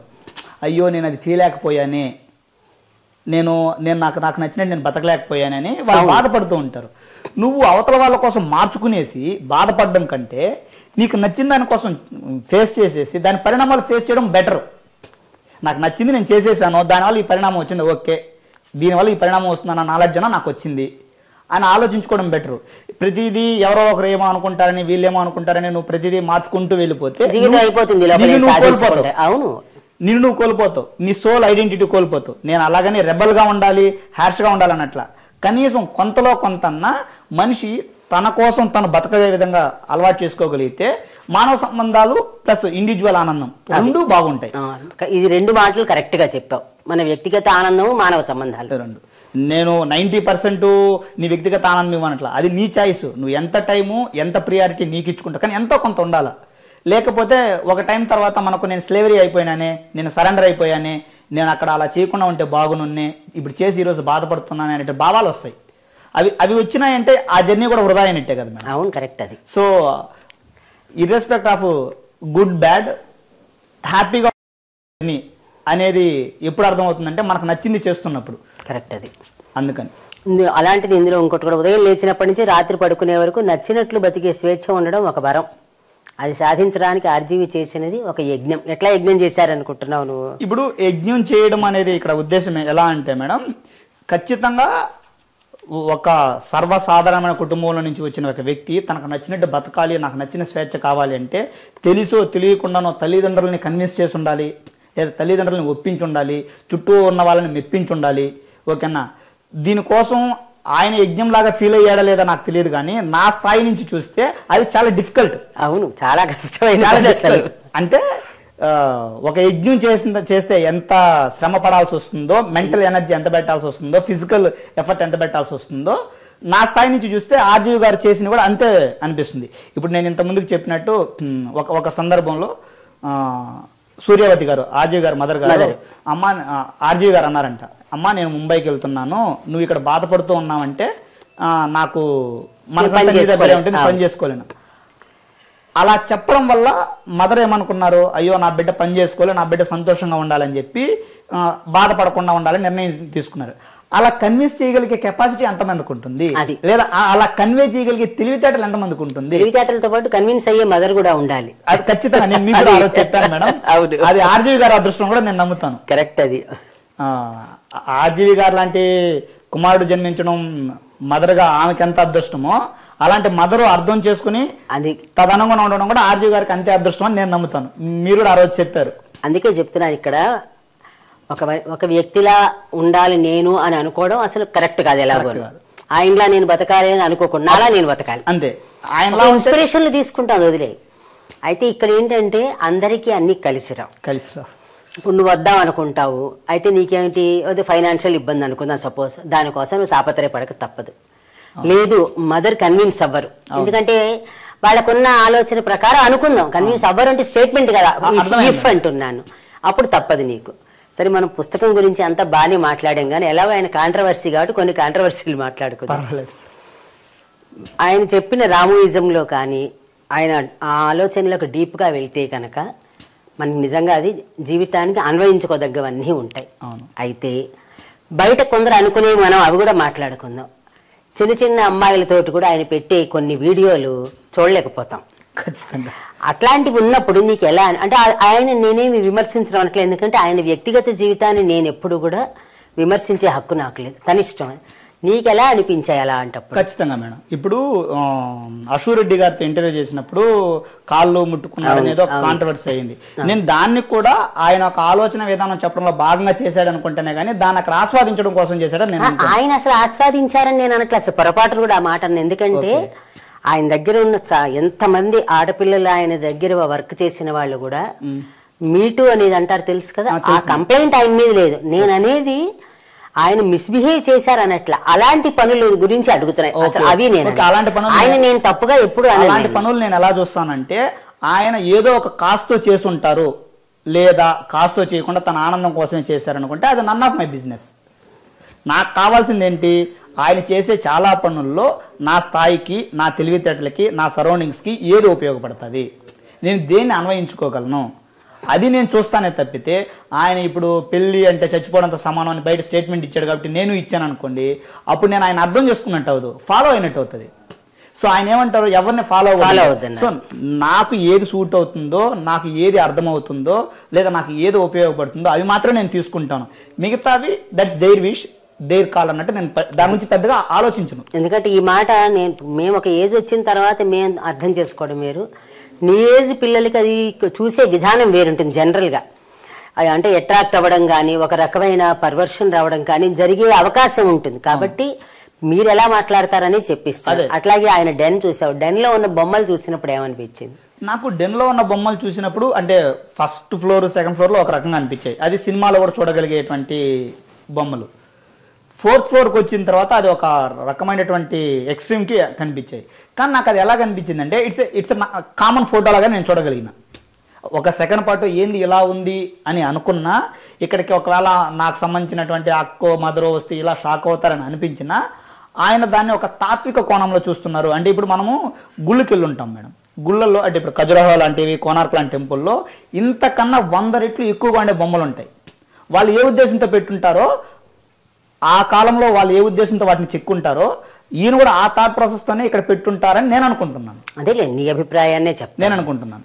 ఎందుకంటే అక్కడ ఏమని ఉద్దేశంతో ఉండొచ్చు, ఒక రెస్పెక్ట్ ఇవ్వాలి, ఇది సృష్టి కార్యము, దీన్ని మనం గౌరవించాలి, లేదంటే ఇది ప్రజలకు తెలియాలనే ఉద్దేశంతో ఖజురహో లాంటి టెంపుల్ కావచ్చు, లేదంటే కోనార్క్ లాంటి టెంపుల్ కావచ్చు ఉండొచ్చు. మన పాత పురాతన దేవాలయాల్లో దేవాలయం మీద బుద్ధ బొమ్మలు అని చెప్పి తాపి ధర్మారావు గారు కూడా రాశారు కదా, అది కూడా చదివాను, ఉండొచ్చు. ఇక్కడ ఇప్పుడు ఈయన ఎలా పెట్టుండొచ్చు అనుకుంటే సొసైటీలో కన్ఫ్యూజన్ ఏర్పడిపోయింది, పైకి ఒకటి చెప్తూ లోపల ఒకలాగా ఆలోచిస్తున్నారు, దీన్ని మనం బ్రేక్ చేయాలనుకున్నప్పుడు మనము ట్రూత్ఫుల్గా ఉండాలి, ఒక రీజను. ఇంకోటి ఆ సార్ చాలాసార్లు ఏమంటారంటే నాకు ఆనందాన్ని ఇచ్చేదాన్ని నేను గౌరవిస్తాను అంటారు. గౌరవించడం అంటే ఆయన ఉద్దేశంలో ఏంటి, నిజాయితీగా ఒప్పుకోవడం, నిజాయితీగా బయట పెట్టగలగడం. అంతే లోపల ఆనందం ఫీల్ అవుతూ నేను పైకి నేను అలా చూడనండి, నేను అలా చేయనండి అని చెప్పడం అనేది హిపోక్రసీ. సో హిపోక్రసీ లేకుండా ఆయనకి ఎలా అనిపిస్తే అలా బతుకుతున్నారు కాబట్టి నేను ఆ కోణంలో దాన్ని చూస్తున్నాను.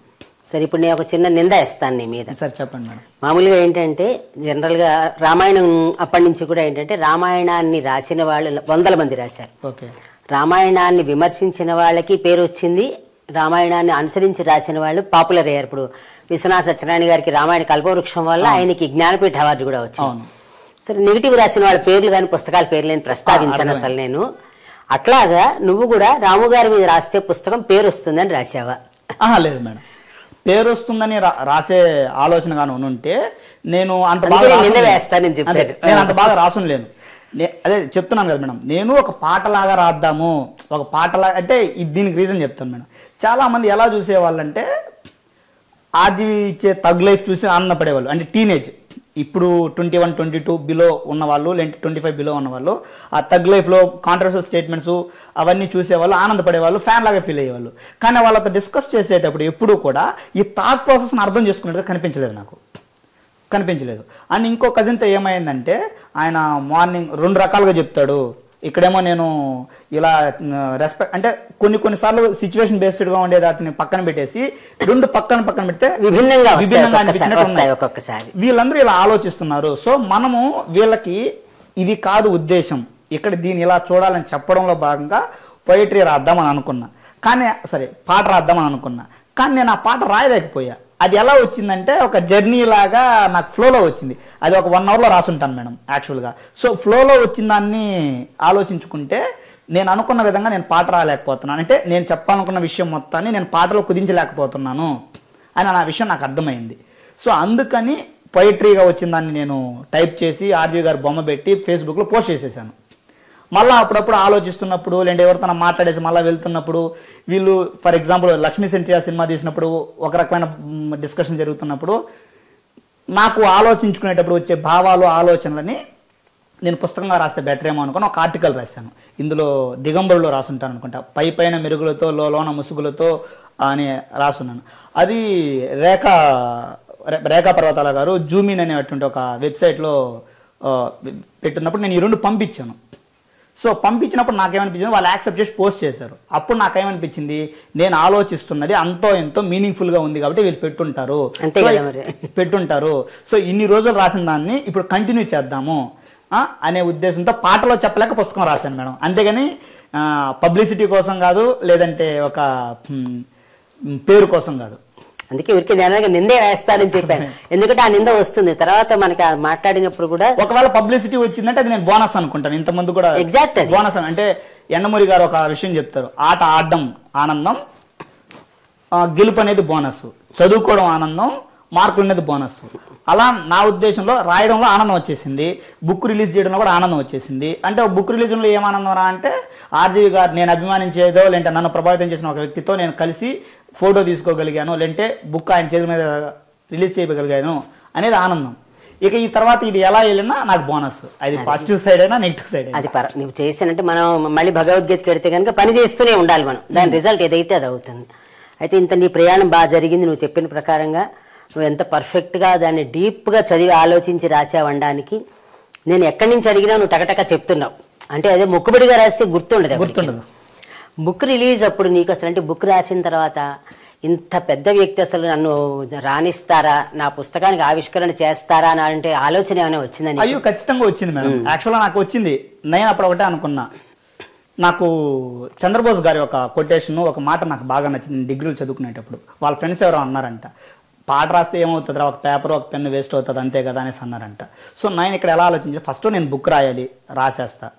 బుక్ రాసేసిన తర్వాత ట్రై చేస్తా ఆర్జీవి గారిని కలవడానికి, లేదంటే ఆర్జీవి గారికి చెప్పడానికి ట్రై చేస్తా.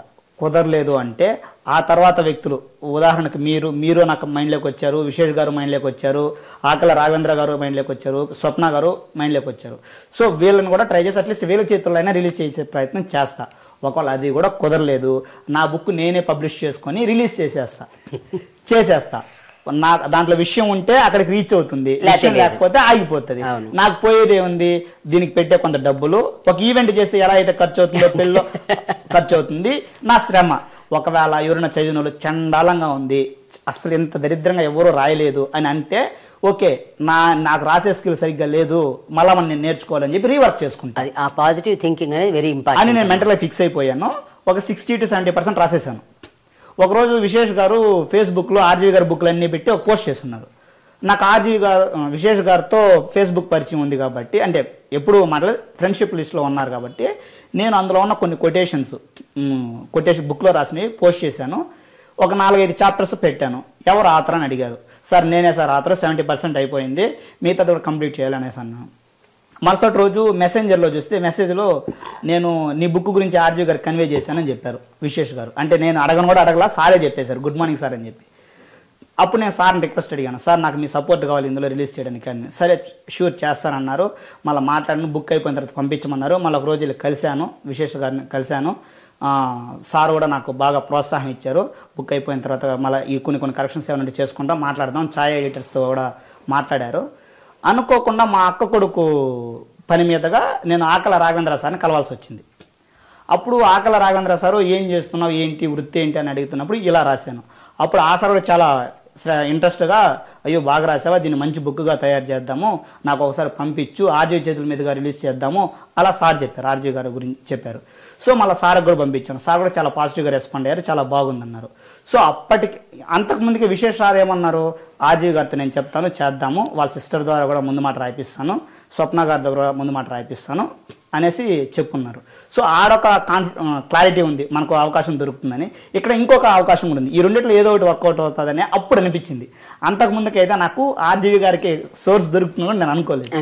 మళ్ళా ఆకల రాఘవేంద్ర సరే దాని కవర్ పేజ్ డిజైన్ గురించి మాట్లాడతానన్నారు. ఆ సరే నిజంగా ఆ సార్ నాకు ఆ విషయంలో చాలా సపోర్ట్ ఇచ్చారు.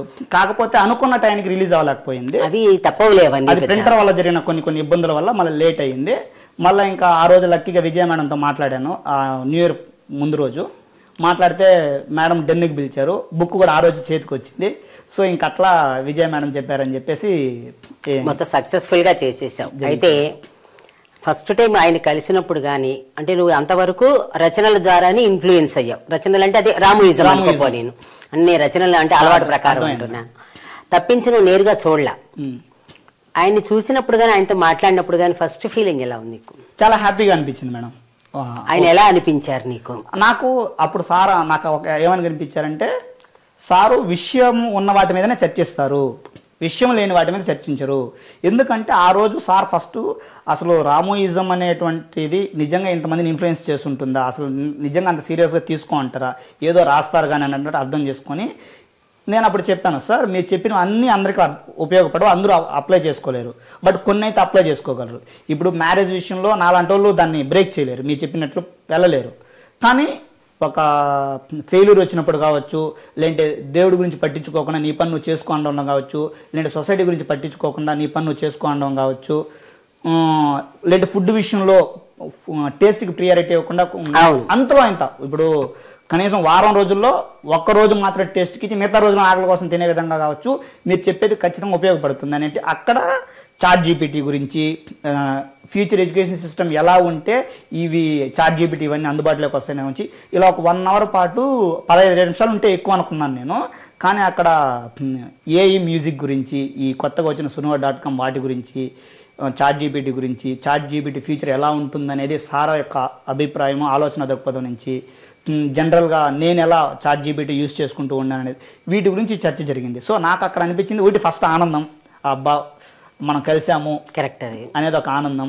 2 సార్ అలాగే చేద్దాం చూద్దాం అని రెఫర్ చేశారు, అప్పుడే బ్రౌజ్ చేశారు సార్, అదొక 2. తర్వాత అక్కడ అనిపించింది సార్ నేను ఎలా అయితే అనుకున్నానంటే బయట యారగెంట్గానో అలా అనుకుంటారు, అలా కాదు, సార్ విషయం ఉంటే మాట్లాడతారు, విషయం లేకుండా అన్నెసెసరీ కామెంట్స్ మాట్లాడరు.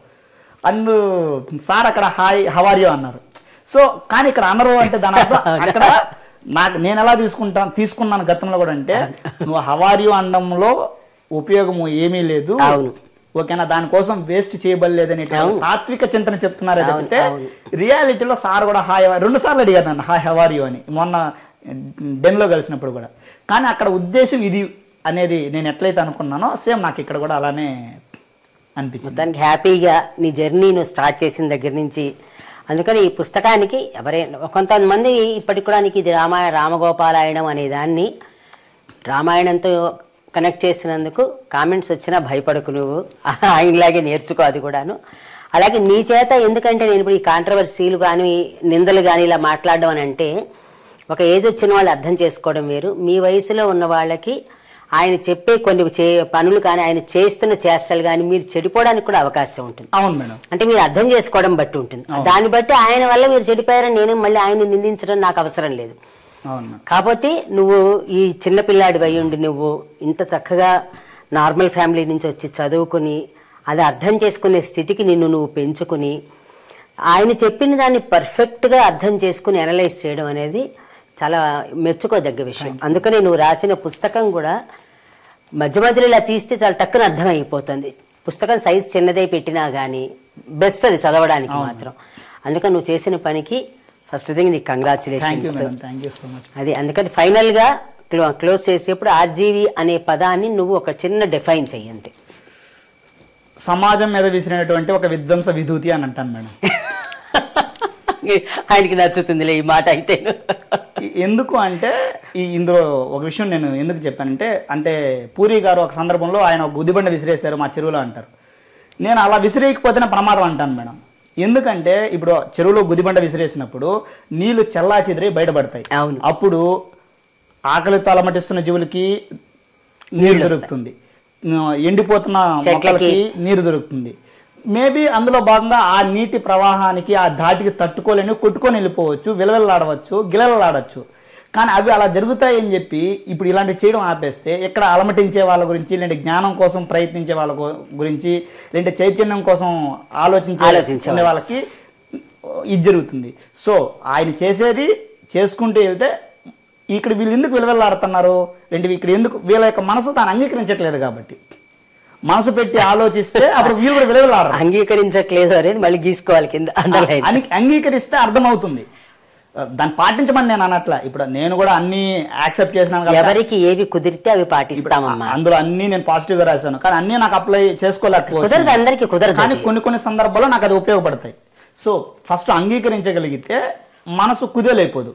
అబ్బాయి వీడేందబ్బాయి ఇలా చేసేసాడు అనేటువంటి ఒక భావన పురాతన విషయాలు ఫాలో అయ్యే వాళ్ళకి కావచ్చు, లేదంటే పురాణాల గురించి మాట్లాడే వాళ్ళకి కావచ్చు ఎబ్బెట్టుగాను అనిపించకుండా ఉంటుంది. అవును, ఎప్పుడు మనం అలా అర్థం చేసుకునే ప్రయత్నం చేసినప్పుడు వీళ్ళు విలువెల్లాడేది ఒప్పుకోలేకపోవడం వల్ల నా అభిప్రాయం. బాగా చెప్పావు చక్కగా. అంటే ఏది నువ్వు నమ్మావో, ఏది నువ్వు అర్థం చేసుకున్నావో, ఏది నువ్వు వివరించాలనుకున్నావో పుస్తకంలో వివరించినట్టుగానే నీ నోటి నుంచి కూడా అదే వివరణ చక్కగా వచ్చింది. అంటే రాసినది ఒకటి మాట్లాడుతున్నది ఒకటి తేడా లేదు.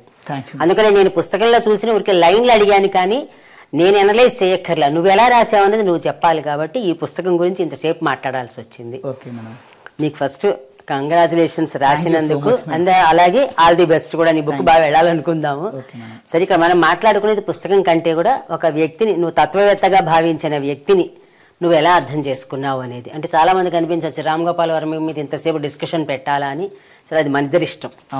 మాట్లాడే వాళ్ళకి, అడిగే వాళ్ళకి లేని బాధ వినే వాళ్ళకి ఎందుకని. ఇది మన ప్రకాష్ తోటి రామగోపాలయనం పుస్తకం గురించి, అలాగే ఆర్జీవిని ఒక యంగ్గా ఉన్న కుర్రవాడు ఎలా అర్థం చేసుకున్నాడు అనే విషయాల గురించి ఇంతసేపు చర్చించుకున్నాం. ఇది ఈరోజు వైజయంతి మాటామంతి. నమస్కారం.